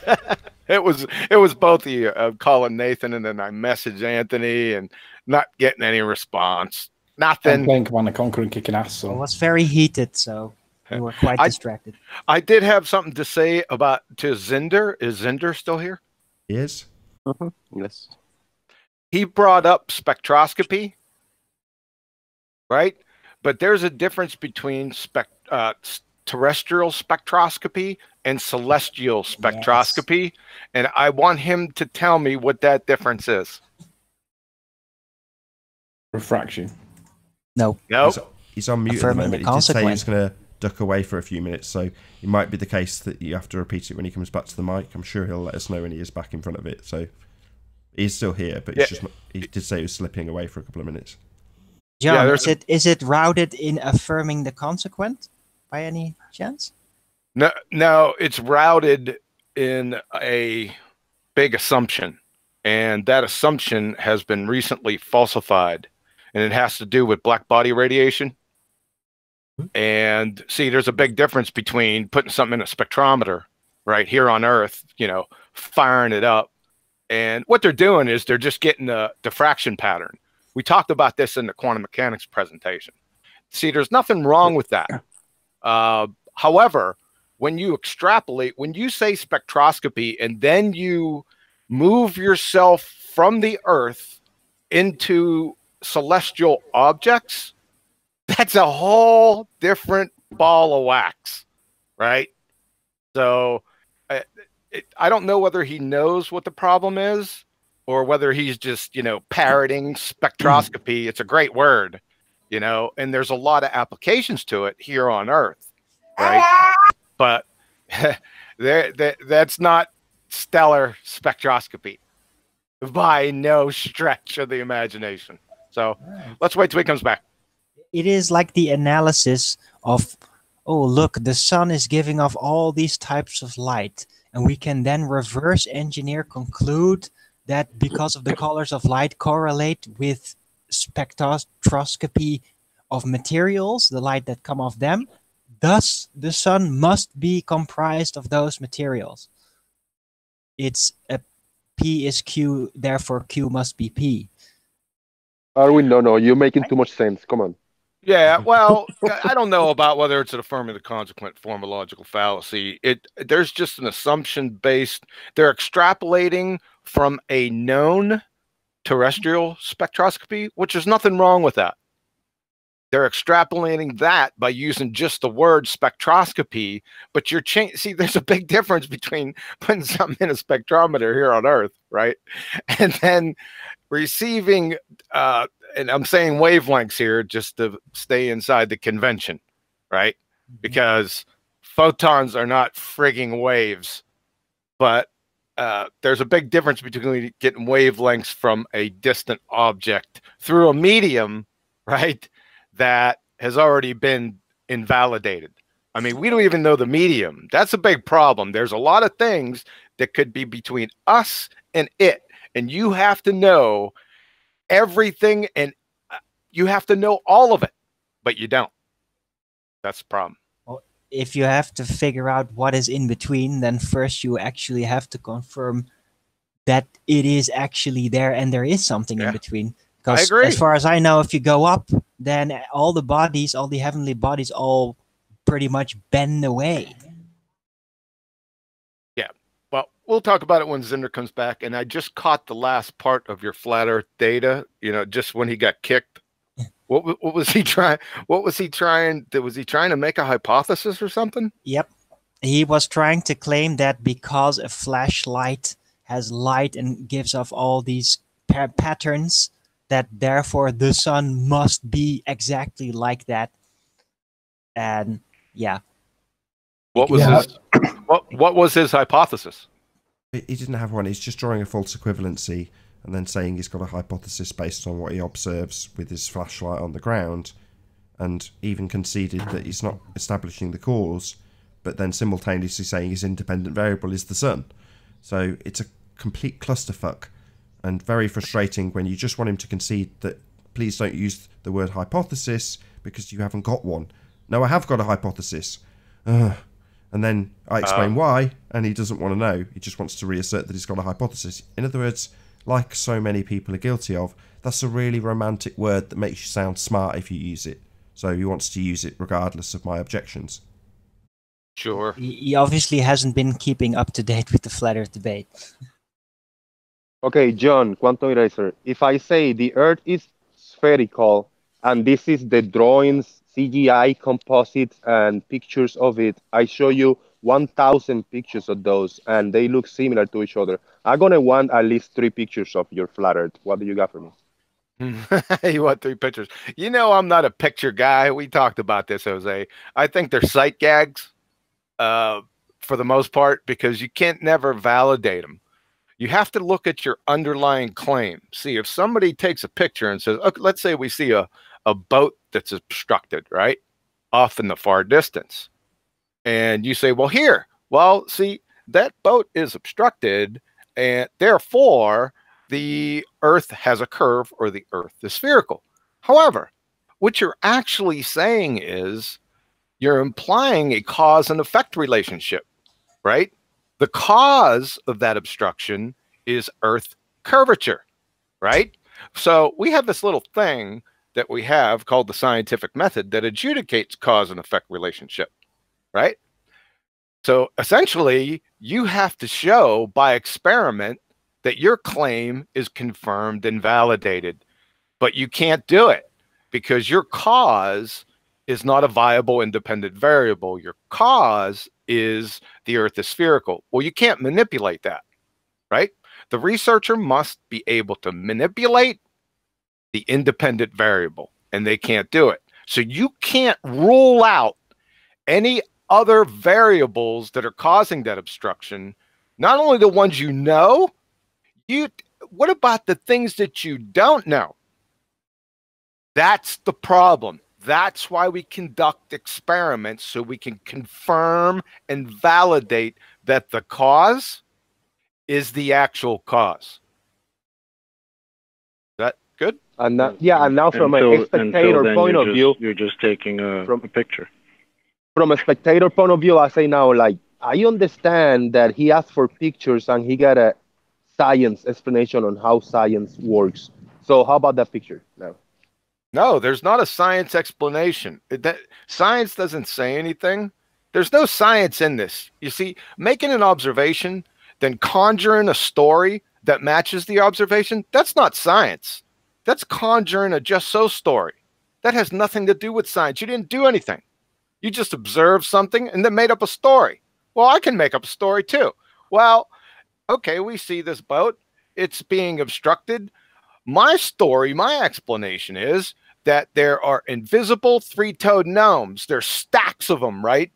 And when the light hits them, it refracts that light and makes it appear that there's an obstruction. There's my explanation. Falsify it. Thank you. That's what I mean. Argument from ignorance fallacy. Yeah. But you see, yeah, this is the conversation we kind of, I told the guys, I had a conversation with you yesterday, and you know, it was cool, you know, to go back to this, you know, point of view. We can have a discussion without being an ass to each other, you know. By that sure, we can. Were those the pictures you were talking about, though? When you said 1,000 pictures, do you mean from your camera? No, none of them taken by me whatsoever. Which pictures were you referring to? Just picture I Google around and finding old books and stuff. But of what? Earth? Of a spherical Earth, yeah. Right. So, when it comes to Earth from... Where are those pictures taken from? I guess very far away. People call it space, a vacuum of space. They call it space. And what's the fundamental property of that area they call space, Jose? It's an almost perfect vacuum. You can call it a vacuum. Yeah. Oh, right. It would be if that were possible. If it was, none of us would be breathing because the gas would fill that space. Yes. So, if I just haven't quite made my conclusion, I'm nearly there. So, if that medium that the pictures claim to have come from, that we're not going to, cannot exist because the gas would fill the space and we'd all suffocate, then the pictures are by default all fake. All 1,000 of them instantaneously become fake because you can't have pictures of Earth from a fake medium, i.e. a vacuum. That's it. Sorry. Whoever was wanting to... Yeah, it was me. So I have a question about the supposed sphericity of the Earth. So I know people have mentioned that Kansas apparently has been measured to be flat, and I'm not sure what they mean by that, because are they meaning that it's level as in it conforms to the Earth perfectly in the curvature, or does it actually go straight and doesn't conform to the curvature? Does everybody understand that? Personally, I think they just mean flat. Yeah, flat means flat. I don't think they're trying. When they do that, I don't think they're trying to insert the sphericity into it. Okay, but I mean, there would be a difference though, because you know what a ball earther would say is that wherever you are is flat. So so it's either flat and it doesn't have curvature, or it's flat and it's flat in its relative curvature. What's relative curvature? Yeah, that's a new one on me. What's that? Relative curvature, you say? Well, that sounds interesting. I'm being facetious. But what I mean is, they say Kansas is flat as a pancake. So what do they mean that it doesn't conform to their supposed belief in the curvature, or is it disregarding that curvature to be flat? I'll answer you in the most concise way as possible. When they say it's flat, it's because it's flat. There's no... So here's my thing then. That would mean that it's not that in that section of land, however long Kansas is, you are basically at a slope, because to them the Earth is a sphere, so you're on a slope. So I feel it seemed like you would notice that you are in Kansas and it's not flat, because it's like you're in a building, you're slanted then, because you're not going with their belief that there's curvature. Basically, well, you have a contradiction, because flat, you can't have a flat slope, right? Yeah, but what I mean though is this in relation to the curved Earth, it would be a slope, because they believe that the curve is flat, because wherever you stand... No, you can't. No. That's a married bachelor. You can't have a flat curve.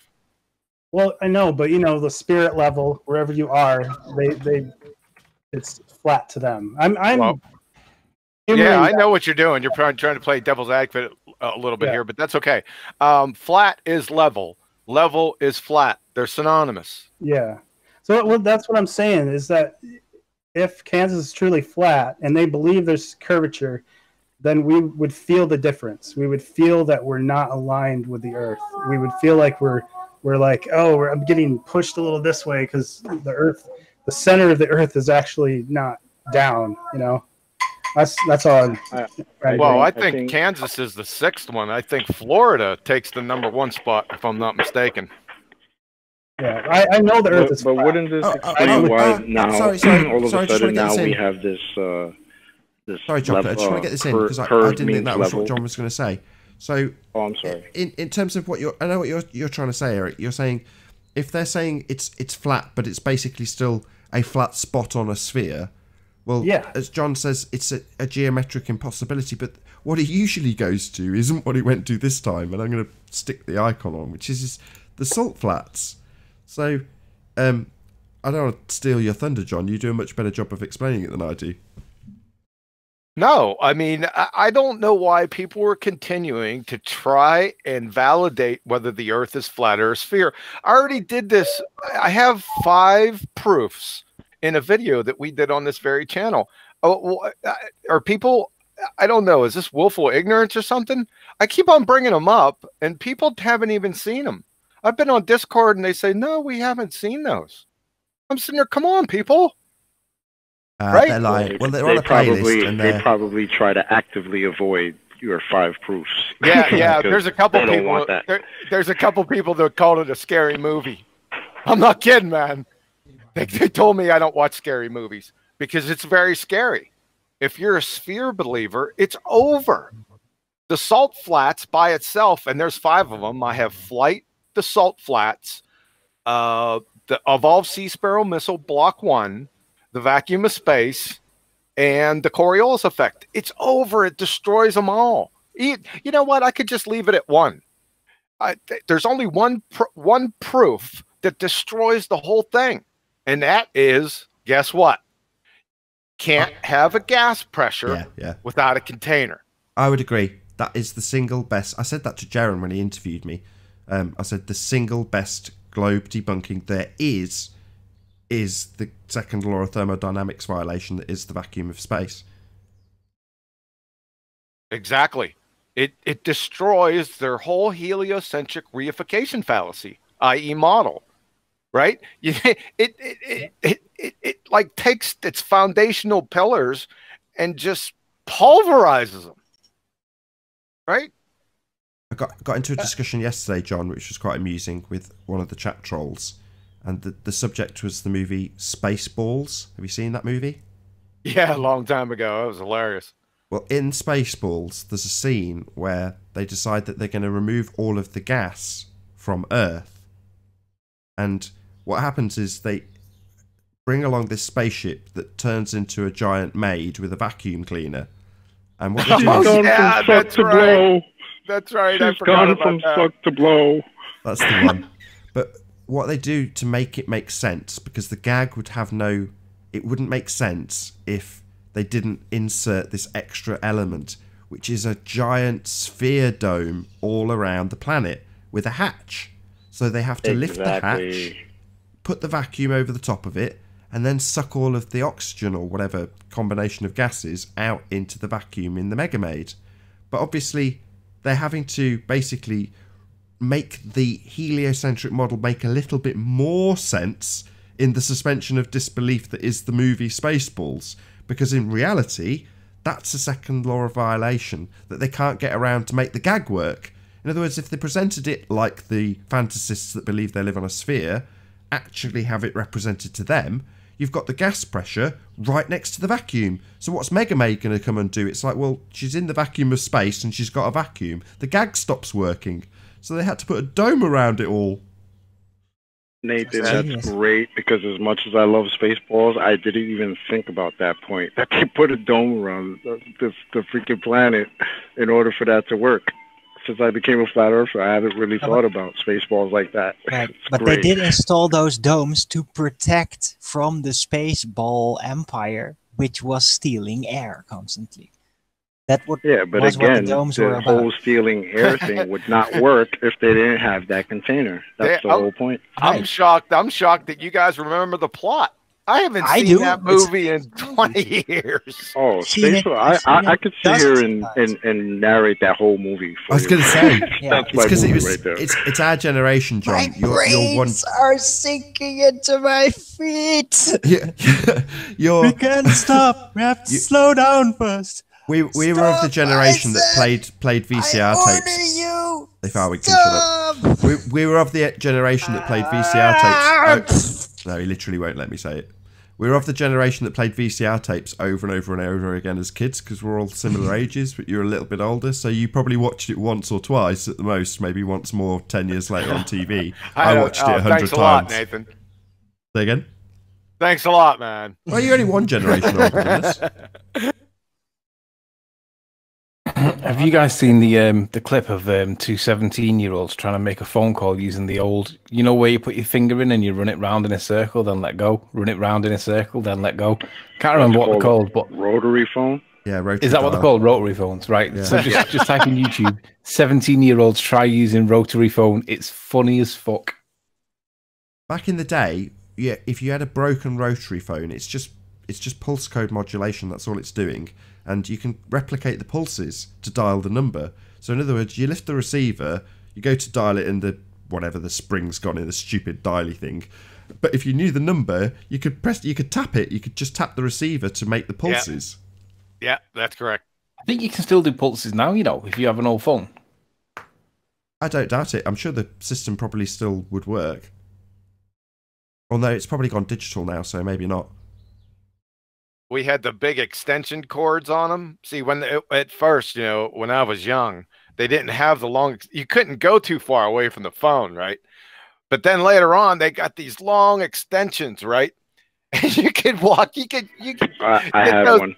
You could get those things tangled around everything, man. You'd be in the other room. You could walk around the entire house with that phone. Yeah. Yeah, like in Roseanne. Do you remember Roseanne? She'd have the kitchen phone with like a massive extension, and she'd walk around the whole house with this phone. Because before pre-cordless, basically.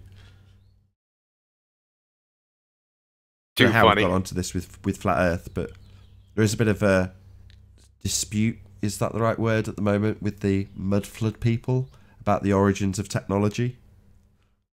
I don't know. I haven't been following that nonsense. It's amusing though. This is another no trees, right? Is it on that? It's sort not as of bad as no level? trees because it's based in circumstantial evidence. In other words, they do actually have something to present. Old photographs that have just started to be released that are on delayed releases for various reasons. So in terms of what they're presenting, at least they've got something to show you to go along with it. And then in terms of the mud flood element, yeah, you can go to most local towns in England or Scotland and see aspects of what they're describing. Their extrapolations of what's caused it, of course, are totally speculative. However, it's still, you know, an interesting folly for a few minutes if you're into that sort of thing. Doesn't outrage me like no trees, I've got to be honest. I don't know why. Too funny. It's because you've got houses in your area like I have that are like that, and you can relate to it. Yeah, weird houses with basements that are all covered up or filled with mud, and I see them getting excavated, like literally on not a daily basis, but regularly throughout the year. You'll see a house with scaffolding around in Leamington, and they'll be pulling out tons of mud from a basement. And now they've started paying a bit more attention, what you notice as soon as they start digging it out, all the window frames are still there. It's obviously, you know, been previously used as a window, and they're not having to add frames or change the structure. They're just clearing it out and putting a little retaining wall around so you can have the window back in. Anyway, proves nothing, doesn't mean there was a mud flood, but still, as I say, an interesting folly. The bit that I actually like in it isn't necessarily the mud flood bit, it's the Antiquitech bit, where they show what looks like primitive technology from stuff that you've seen on top of church spires or whatever else, and you know, they speculate about what it might have been back in the day. And I just find it quite interesting as a folly. Quantum, I think you wanted to ask me a question about spectroscopy, but I didn't hear everything. I was driving the bicycle, so you know, the street and everything, the noises. I couldn't hear what you were saying. So, mind repeating it? Yeah, it wasn't a question. I was just trying to juxtapose the difference between terrestrial spectroscopy and celestial spectroscopy. There's a big difference.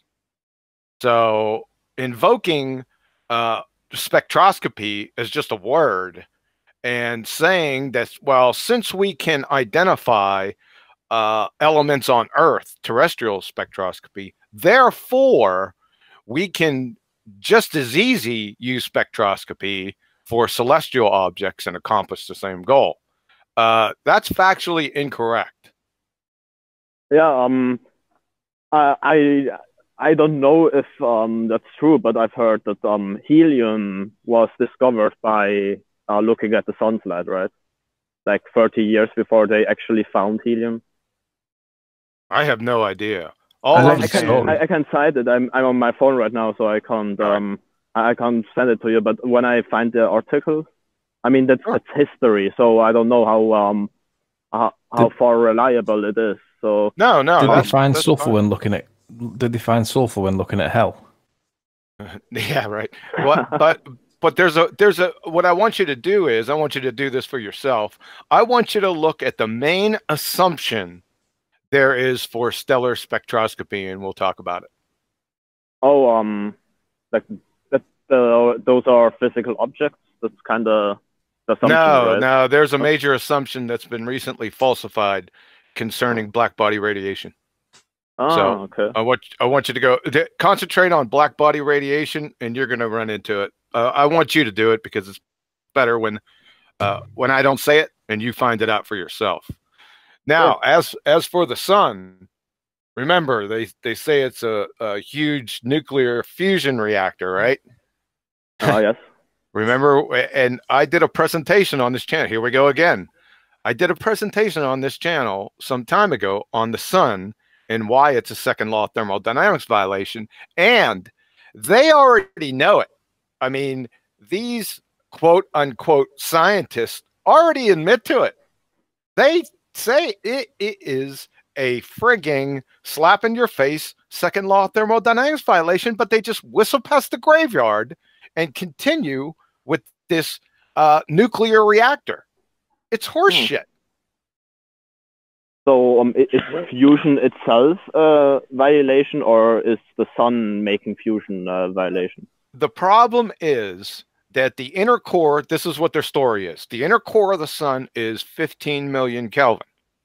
The photosphere, that is the surface, as they call the surface of the sun, is 5,800 Kelvin. If you go a little bit further out, you got the chromosphere. And then if you go a little bit further out than that, you have the corona. The problem is that the inner core is 15 million Kelvin. The surface is 5,800 Kelvin. The corona is 10 million. And, or I'm sorry, the chromosphere is, I think, 5 million. I'd have to go back and look. And the corona is like 10 million. It goes parabolic. So, so the point is, do you see the point? Yeah, I see your point. I don't know how the sun works. So, yes, it sounds kind of strange. And at the end, the surface of the sun, there's like 6,000 to 7,000 Kelvin, right? Yeah. Well, let me clear it up for people that don't get it yet. This is tantamount to saying that you have a big bonfire and you get real close and it's super hot, right? But it's so hot, it forces you to back away. So you back away 150 meters and you spontaneously combust. Because it's hotter 150 meters away than it is when you're right there, which is ridiculous. Right, exactly. You got it. So you can't. Heat doesn't flow up parabolic hills, and that's right back to the second law again. See, when we're talking about the second law, we're talking about flow. The flow, that is the important point. Not what that, I think there was a crayon muncher on here the other day talking about that horse hooves. See, what they were getting confused with, they were getting the first law and the second law confused. They were confusing the generation of heat with the flow. So I can't remember who that was. Was that unorthodox? It was. I can't remember who it was. Yes, sir. That's exactly who that was. Yeah, so the 2-hour discussion could have stopped easily because there was just conflation between heat generation and flow. The second law of thermodynamics deals with flow. So yeah, he was just trying to make it look like Nathan didn't know what he was talking about as far as the second law, because he was trying to say heat always goes to cold except when work is involved or some type of energy is put in, and that's where the horse hoof came in. Yeah, the horse hooves. Okay. I'm wondering anyway how they know the temperature of the core of the sun, because obviously you can like assume the temperature because they already built fusion reactors, right? That kind of aren't efficient enough to run, but I go with their claim. So they kind of on the model it says you need a certain temperature for helium to fuse into for hydrogen to fuse into helium, right? So it's that probably where they say why they say there has to be that heat in the core, or I would have to look it up, to be honest. But kind of a little confused how they know the temperature of the center of the sun. Maybe they sent a satellite up there real close. Well, you would have with to send a it thermometer. Yeah.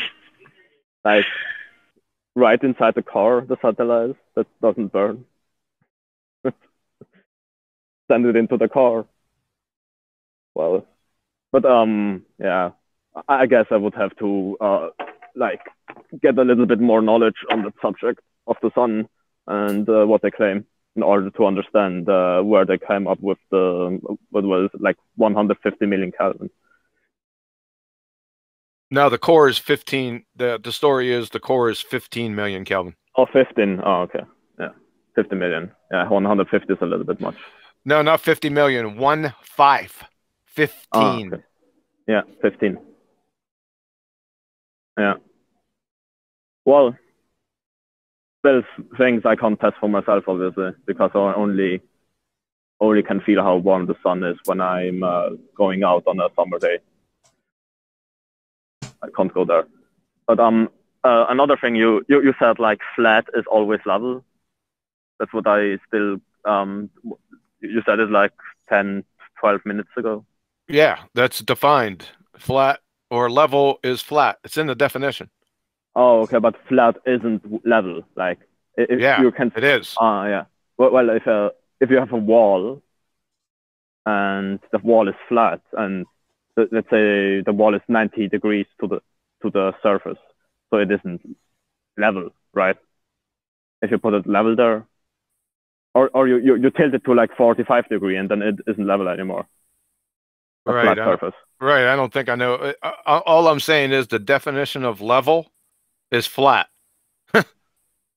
But let's say if I got a banana and I put another banana 1 inch away from it, and they are exactly perfect shape, one banana is level to the other in relationship to each other. So they're not flat, but they are level in relation to each other. But if it's like a plate that is perfectly flat, and I take a water scale, put it on it, and then I can see already this level. But now I take the plate with the water scale and tilt it to 45 degrees. It isn't level anymore. Yeah, well, it's not level. But it is flat. So yeah, it is still flat, but it isn't level.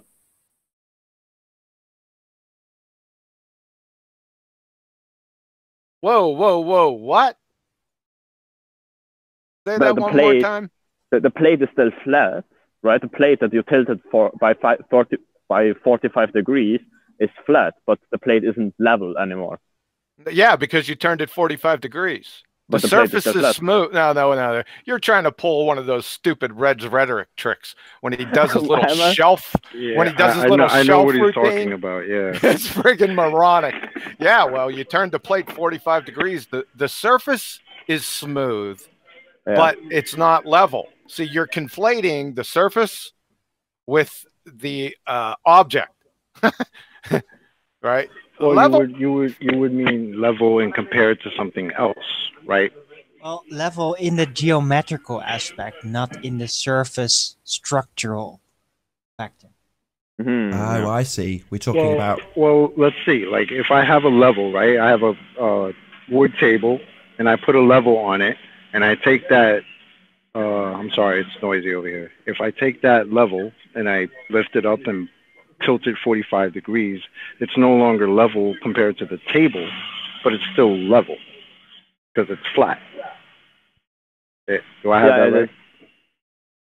Yeah, you can say it's level towards the table if you tilt everything 45 degrees.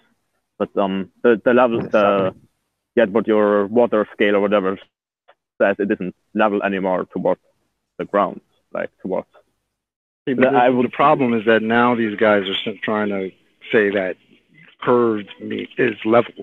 Right. that's like the new nonsense now. Right. They're trying to change. They're changing. It is. They're changing. They're trying to change the definition of words. I put the definition of level inside in the chat. if you want to check that out. Yeah, I will. It's all R-based flatness. Did you put it in the live chat? I put it in the Hangout, chat right here. All right. I think I would have to look at it when I'm on the PC, because here I can't. Go ahead. I'll just read it off for you. Merriam-Webster: level, to make a line or surface horizontal, to make flat or level. The synonyms for it are even, flat, flush, plane. Yeah. All right. That's the definition of level. Level. Yep. And what's the definition of flat? What's the definition of flat? It's going to be the same thing. They're, like I said, they're synonyms, and the actual flat, it says flat right in the definition of level. So yeah. I don't know if you guys could see it. Like I said, this is really this is really simple stuff, gentlemen. I mean, that we're almost at the point of absurdity, right? If you want to redefine words. Yeah, I hear it as just like double speak, just to try to get their just so story to work. That's what it sounds like to me, anyway. Is it your whole argument about defining words? Yeah, defining words. Words mean things. Do you need citation for that? Words have precise meanings in science. Very precise. So there's not any word game playing. You want citation for that too? You play word games. Those aren't word games. Words mean things. It's the Socratic method. You know what that is? What's the Socratic method? This is asking a series of questions to lead to like a desired result.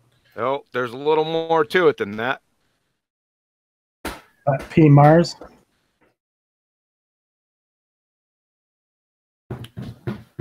What up? That's been my argument from the beginning, or from since I started, is if you can't agree on terms, you can't really have a meaningful conversation. Well, you can't communicate.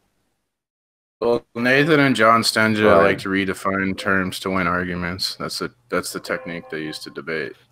So you're saying level is slightly curved? P? That's a straw man. I'm saying that. It's not a straw man. You don't even know what a straw man is. John Stenja redefine terms to win arguments. You're a liar. Let's look at the Socratic method. Can you read that for me, and somebody in chat?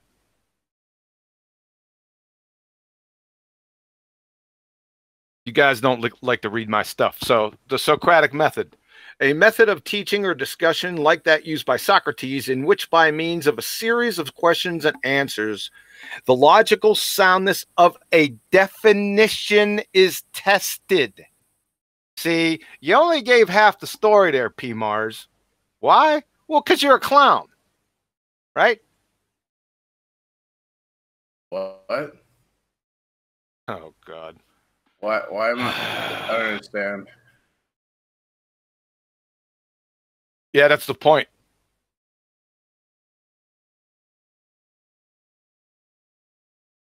You're trying to make yourself hard to understand. Oh, the point is that you don't understand, Pete.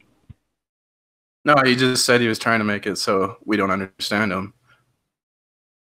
I understand him. So that's the point. He's like, the point of me is to make it so you guys don't understand what I'm saying. That's what he said. He never said Words that. are very precise. No, He did. No, Words are precise. you said you don't. You said you don't understand. He said that's the point. That's it. Right. So the point is that his whole point is to make it so we can't understand him. That's what he said. No, the whole point is that you don't understand. Do you understand? Right. I said I don't understand you, and he said that's the point. So the Hey, point P-Mars, of his go back to presentation is Romper Room for crying to make out it so I loud. can't understand him. You're like a romper. Go back to Romper Room, for fuck's sake, sir. Right? Why are you here? Why are you here? Why? Why do I have to justify being here? What? Yeah. See, people, what we're interested in is the nature of our reality, PMARS. Why you come on here and you do You your mean little N-word ontology? nonsense. You do your little N-word nonsense. It's like a second grade playground with you. Right? It's not even worth being in here talking to you. Grow up. I need an example of what an adult is. I don't see any.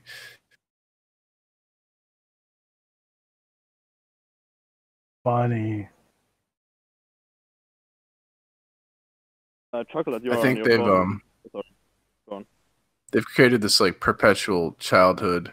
You got a bunch of grown adolescents running around because of the brainwashing. Oh, take your Elmer Fudd sophistry back to romper room. We don't want to hear it.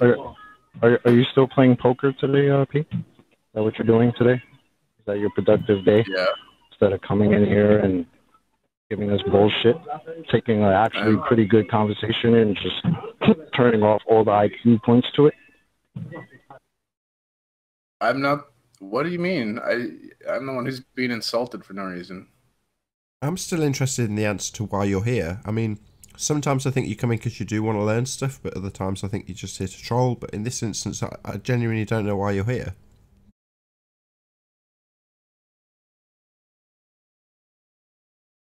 I came out my mom's pussy.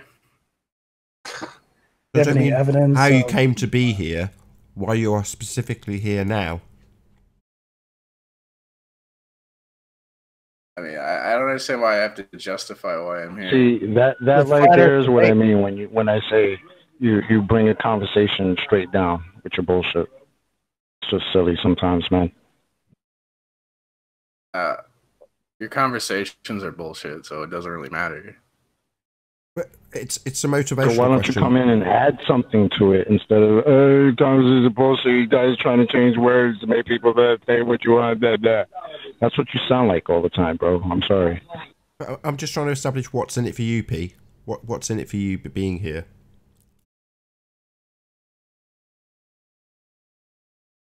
I don't. Do I have to have something? I don't understand. I think you get. I can understand why you're here. The flat Earth debate is almost as attractive as the Earth attracts me towards itself. So, yeah. Why are you here, Cinder? Because I get attracted from the flat Earth debate. It is like, it's like a force that attracts me to it. I can't do anything about it. Yeah. I still come back. So yeah, that's the reason. I am here because I like this subject. I'm interested in learning. Either I accept what I've been told or not, but I like the subject and I jump in not knowing what I'm going to talk about, but waiting for myself to chime in wherever I can get an opinion across. Yeah. I think you're doing great. See, but you know what the difference is, though, Jose? You say you like the subject, right? But P. Mars can't stand the subject. For some reason, he thinks we're all lying. We're all trying to just scam the world into thinking something that's not true. So my thing is, if you believe that this is a globe and we're all sticking to the side of a ball, flying around in space, why don't you go in peace with that? Why do you come here and interject silliness into this conversation? I don't understand that. The conversation is silly. So why are you here? Yeah, exactly. You purposely join a silly conversation? That's what you do? That's what you do for fun? Why don't you find a better conversation? Why don't you go into a poker chat room or something? Why are you here talking about something silly? That you choose, you seek out something silly and interject yourself into it, and it's dumb. It's entertainment. Oh, okay, there you go. So we should just all not take you seriously at all, like we already don't do. Copy that. I mean, how serious can you be? We're debating the flat Earth, so I mean, it's a joke to begin with. Got any arguments for that? Well, yeah. Okay. Yeah, his argument is There's no, we live on a ball. yeah, there's no doubt we live on a ball, and then You can't say people on the there's no internet doubt, want you have to present the evidence. Mm, Is that true? There's no doubt in your mind, P? absolutely. I don't believe you think the Earth is flat. I think you're just pretending, and Riley just pretending that the Earth is flat. No, like the last few days, I've been doing some observations on Jose's observation, and I pretty much showed that you can have pretty much the same observation of something from 1 mile away as you do from 17 miles away. So that's complete lack of curvature. So, Hey P, what's my motivation? Who's that? I'm not sure who that is. That's Paul. Yep. Yeah, I don't know you. Right. So you can't let me into anybody in this panel, right? Oh I can't God! what? Can we lift this discussion up a bit before I go, because this is friggin' preposterous. I know. I'm just trying to make a point. I got something about the relative density, a question, if you don't mind. Well, you know, the deeper you go, the deeper you swim down when you are on sea, right? The higher gets the pressure, the higher the pressure gets, right? So, I'm not understanding, because like when you are at the bottom of the sea, the relative density should be still the same as like 1 meter below the surface of the water surface. Or am I mistaken? I didn't really hear all of it, so could you repeat it? We always get disconnected at the same time, chocolates, like mobile phone users. I think. Yeah, I understood your questions, and it just sounds like you literally don't understand the very basics of pressure. So if you go further down, there's more water on top of you, creating more pressure. Yeah, but what creates the pressure when there's only relative density that matters? Well, the relative density is only appropriate to the overall water medium versus yourself. You will always be more dense than that water. Yeah, but water has almost the same density as I do, because I'm almost completely made out of water. So the relative density towards the air is higher than the relative density when I'm inside the sea. So why am I feeling more pressure underwater than when I'm standing at the ground? That's pretty simple, actually. Yeah, go on. Okay. I mean, bricks could be all the same density, but the more bricks you lay on top of something, the heavier it gets. It's just weight. But I mean, you don't change the density of the sub when you go down. You can keep the density of the sub the same and go all the way deep to the bottom, but the pressure is increasing because you got more weight above you. You don't believe in weight. About the bricks, you know, the relative density explanation would be like the bricks are way more dense than the air around it. So if I put a lot of bricks on it, the relative density increases, and the pressure I feel from the relative density comes down to me, right? But in the water, it is still the same. It is the same medium. So when I dive deeper down, the relative density from me to the water stays the same. And in fact, I can even float on water, right? Because the relative density is almost the same as I am. So that's why I don't understand where the pressure itself comes from when it's only up to relative density. That's why I need a downward force for it to explain it. I don't think you understand what I was saying about a sub, though. A sub's density can be virtually the same, but they can just angle themselves down and go deeper into the water without changing their density. But the pressure is increasing as they go under. Is that correct, or is that incorrect? What makes the pressure increasing the Like I said, it's more the water? weight of the water. Just like the pressure on, if you lay a brick on me, one brick might not hurt me, but the more bricks you lay on top of me, it's going to crush me. But you know the weight, I don't understand where it's. You can't have weight without gravity. Say again, P. You can't have weight without gravity. Gravity? Which one? There's only one. Which is it? Gravity. Yeah, there's two. Which one? There isn't two. Really? You don't think there's two? Yeah, really. Thank you for one is proving my point. Let me just tell him what they entirely, are. Yeah, one is Einsteinian, pseudo-Riemannian four-space. The other is Cavendish/Newtonian, which is three-space, or I always forget the term for this. The Euclidean, correct? Euclidean three-space. Yeah. I don't accept your false dichotomy. Well, no, that's just a fact. There are two different types of gravity: Cavendish, Newtonian, and Einstein. Hey, Nathan, why don't you give him a cited resource for that? That way he can actually show it, not just you saying it. He can actually see it. But so P, you don't accept what he says, but you accept what the information that's given to you by what you yourself call quote unquote a scientific. What is it? Yeah, I do my own research. I do my own research instead of parodying Nathan Oakley and John Solomon. Yeah, really? You do your own research? Where, in Romper Room? Yes.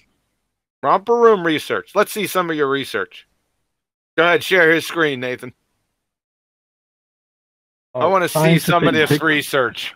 I want to see it. I want to see the research. Hold on, Chocolate. I want to see this your research on gravity. Go ahead, pull that up. Where is this clown? Jose, where are you?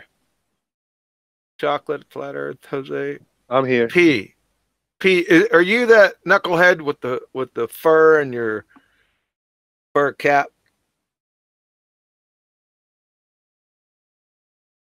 The fur cap. It's winter. It's winter time. You're like an Eskimo. Is that you, P? Go ahead and share your screen. Did you stop beating your wife? Yes or no? Did I stop beating my wife? That's a loaded question fallacy. Yes or no? That's a loaded question fallacy, clown. So, you don't have any research, just as we thought. Can we get back to the discussion? Zender, what was your point? Oh, I just did. Wait a moment. Just give me a minute. Yeah, we don't have Anthony in. Our resident expert on relative density is Anthony. Yeah. Oh, okay. In his absence, he's saying, how can it possibly be just relative density if I descend into water and have a greater pressure put upon me? That's his point. Listen, I'm not the expert in relative density. I just know what it is. I think what you're saying is, why do things go down? In other words? Oh no. I just was wondering where the pressure itself comes from, because you know, I can understand the example with the bricks. The relative density from the bricks towards the air is higher, so it kind of gives me a certain pressure on top of me until I get crushed and mashed to, you know, a pudding. But when I go to water is a liquid, so it behaves different than solids. And the relative density of the water towards me stays the same, right? When I go into the water. And the deeper I go, yet I still experience more pressure. Until it crushes me. So that's what I don't understand when it comes to relative density, how it explains it. Well, the density of the water as you go deeper is going to do what? Probably it increases a little bit. Oh, it increases a whole bunch. Yeah. Yeah. So the relative density changes as compared to when you're on top of the water. You said that you were wondering That's where I'm confused. Your first statement was you're wondering about water pressure and what defines water pressure. Is that what you? Maybe I misheard. Yeah, but my definition of water pressure is like, yeah, like a downward force pulls it towards the center or towards just down, and there's more water on top of me, so there's more that gets pulled on top of me, right? Yep. When it comes to water, so yep. That's how I explain it. Yeah, I don't know about a force. I have a problem with the word force, but like I said, this relative density stuff, I think it's pretty self-explanatory. I really don't know what your question is. Maybe, Nathan, do you know what he's talking about? Kind of. He's saying if our relative density, so let's say it's me, a person, forget submarines, and let's pretend for a minute that we are neutral when in water. So in other words, I go on water and float. In certain circumstances that's true, so I'm sure we'll all agree. So if that's neutral, how can it be the case that I can flap my legs, go underneath the water with a bit of effort, and then find that the pressure has increased? In other words, it's no longer neutral. You've got a greater density on top of you than prior to that. I mean, my only explanation would be that, well, haven't you had to put in energy to overcome the density of the water to be in a position to have it be of a greater density above you in the first instance? In other words, you've done work to get in that position. I think I've got to look it up a little bit more and try to, like not experiments, but try to make some tests on a smaller scale. For example, like when we are almost entirely made out of water. When I go into a medium that is more dense than the air, I should weigh less, right? Because the relative density decreases. Like, let's say I go into a medium that, I don't know, instead of air, there is like gas that is has a higher density, for example. When I go inside of it, I stand on a scale, so my weight should decrease when the relative density of the medium I'm in goes higher up, right? When I'm in water, right? So when I'm standing on a scale in water, I weigh less. But is it the same with other gases? I should test it to come to a better conclusion. So yeah, I think there is a lot to discover in terms of the subject, but I'm still staying. My mind still says nope. There has to be a kind of a force pulling me down, not the first work. The only thing I have a problem with, saying, I mean, I don't know, I guess why still my example is still valid that I was using. You can even use a human being, a person. You can put weights on you because it increases your overall weight or density, I guess, by putting weights on you. But you can either stop and not go anywhere, go further down, and you don't float back up. Because if it was the relative density or whatever, I don't think I don't think the density of the water is increasing as you go down. Because I think if that's the case, then even a diver with a belt on, he would have to keep adding more weights to go deeper, deeper, deeper. Where you can just put the weight to hold himself at one level and swim down or swim up, and seems to be any resistance accordingly. Yeah, that's kind of what I was trying to say. You're having to do work. So what you're saying, you're substituting where I said you do work, i.e. flap your legs and propel yourself down with energy. You add weight.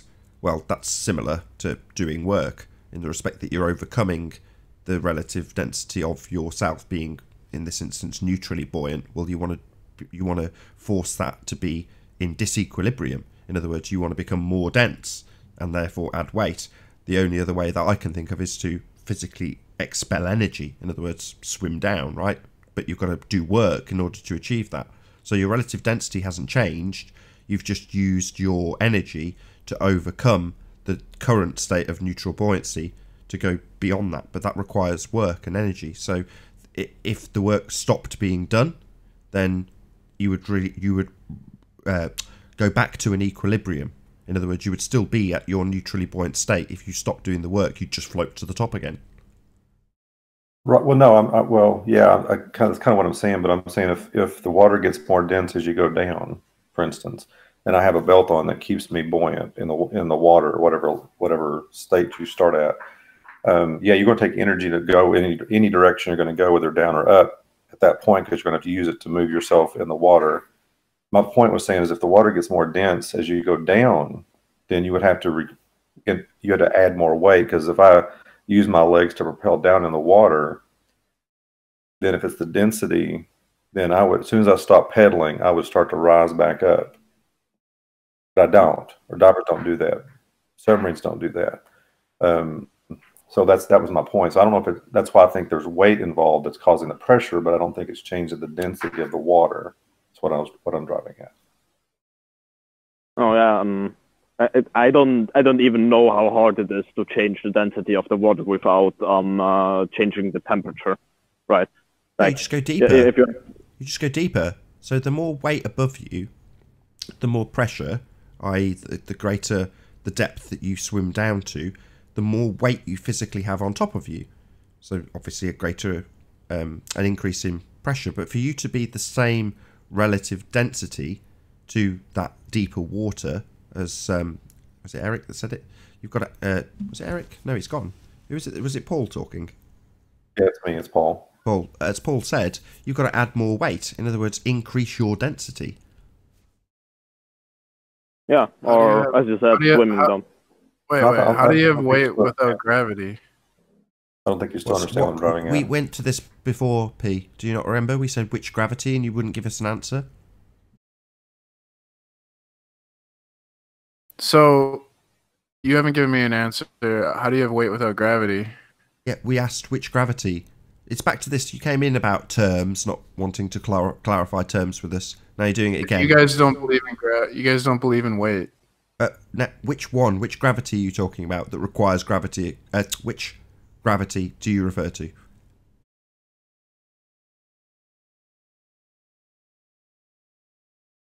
Why can't you just be honest and say, if you don't know, then just say, I don't know.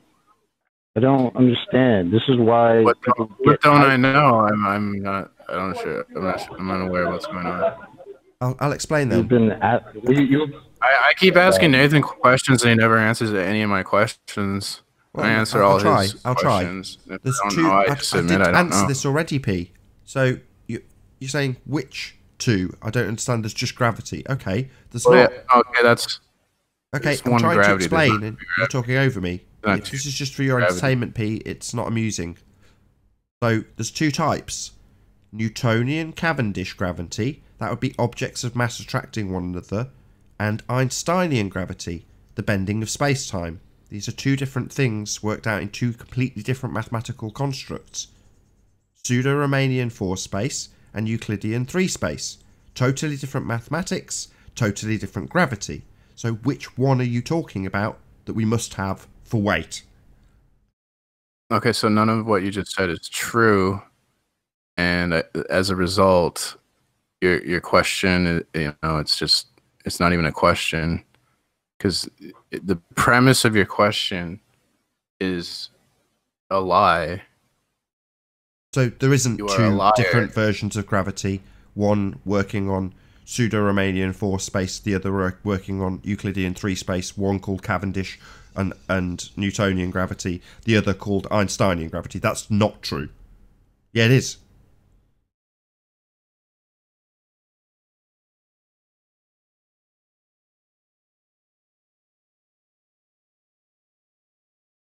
Maybe you missed that book. Okay, No, moving on. I know the difference between Einstein and Newton, but can you just answer my question? Like, weight is a result of gravity. For instance, things weigh different depending on where they are on the Earth, since weight is a result of gravity, which is mass attracts mass, and the mass isn't all evenly distributed on the Earth, causing differences in weight depending on where you are on the Earth, because weight is a result of gravity. If we ever wanted to look up a non sequitur fallacy, that would be a poster child. Right. Sure. Well, what I said is true, and you guys don't believe in weight, so why are you acting like weight is a thing? Didn't actually ask a question, P. Can I just point that out? I listened very carefully, and you made a series of statements. No question. Just to point that out to you. You said, I don't answer your question. You then went on to make a series of statements.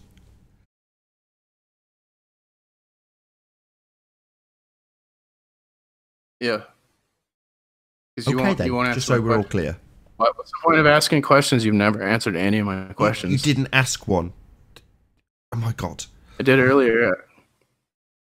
So what's your question again? How do you believe in weight if you don't accept gravity, right? Which gravity? Which gravity? We're going to do this all day.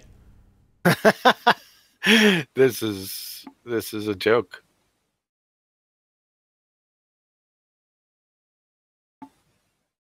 This is Which gravity? It's the part in P's mind where it goes. It doesn't know what to do. Flatline. Flatline. Well, you're lying to me. How do I answer a question that's the premise is a lie, and you are a liar? How can it be? I mean, if you want to pretend the Earth is flat, grown ass man on YouTube pretend the Earth is flat. I mean, go for it. You're really far out, dude. Oh, that's a shame. It's not like you're stumping me. You're just you're lying the to me. grown ass man that trolls the grown ass man on YouTube while playing poker at home. That's what you do.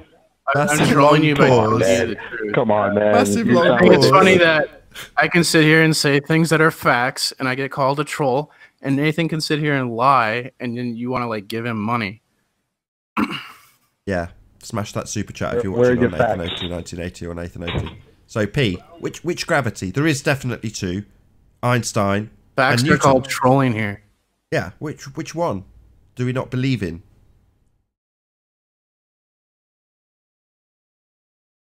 Why you keep lying to me?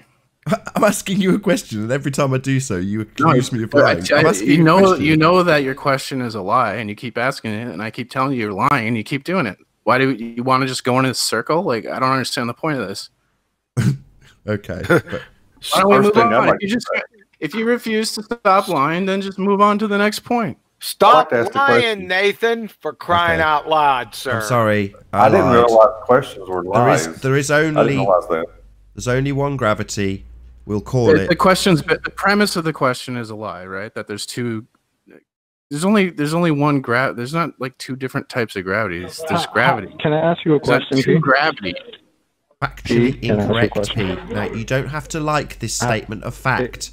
There are two different types of gravity in two mathematical constructs that are entirely different. I've said this 3 times. 1. Cavendish Newtonian gravity, Euclidean 3 space. And separately, 2. The second one. Not 1, but 2. Einsteinian, pseudo-Riemannian 4 space. That would be the bending of space-time. Length, breadth, depth, and time, as opposed to length, breadth, depth. So there are 2, not 1. That's not a lie. That's a statement of fact. You don't have to like it because you don't understand it. It's absolutely not a fact. What makes you sound stupid, though, Pete, here's the problem. What makes you sound stupid is that Nathan is saying that you're the first thing you say, it's a lie, it's a lie. But right now, I can pull up some random physicist, an astrophysicist that will actually concur with what he's saying. So who should we listen to? You, P. Mars, the poker player, who trolls the trolls, or the physicist that actually speaks about the two different types of gravity? Let me know. Let's just create a false dichotomy and believe in it. What is a false dichotomy? I was just about to ask that.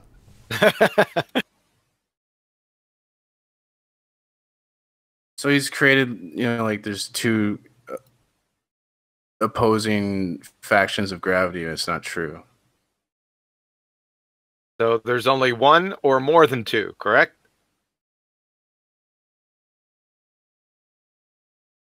To make it a false dichotomy, you would have to provide that third choice or eliminate one of his choices. Go ahead. I don't think that's correct. Am I lying? Wait, eliminate one of his choices. There's no two different. There's one gravity. There's. Oh, this is so stupid. Yeah, you're right, Pete. It's silly. There's two types of gravity. Like, that's ridiculous. You know, if you were here right now, Pete, I'd be ruffling your hair and going, "God, get out of it, you little shit." That's what I'd be doing. Scram, kid, get out of here. God, get out of it, you little bastard. God, run along. Play your poker. And with that, I'm going to say, first and foremost, a huge, massive, enormous thank you to all of the debating panel, including P. Mars, for making this debate possible. And, of course, a massive thank you to all of you in either the Nathan Oakley 1980 or Nathan Oakley audiences. Be sure to check out nathanoakley.com to join the community forum. So go to nathanoakley.com and go to the tab that says forum and join the forum to keep up to date with the community Flat Earth debate. And also a big shout out to all of my Patreons for supporting me there. I've been Nathan Oakley, and I'll see you all in the next video. Oh, what a day! What a lovely day!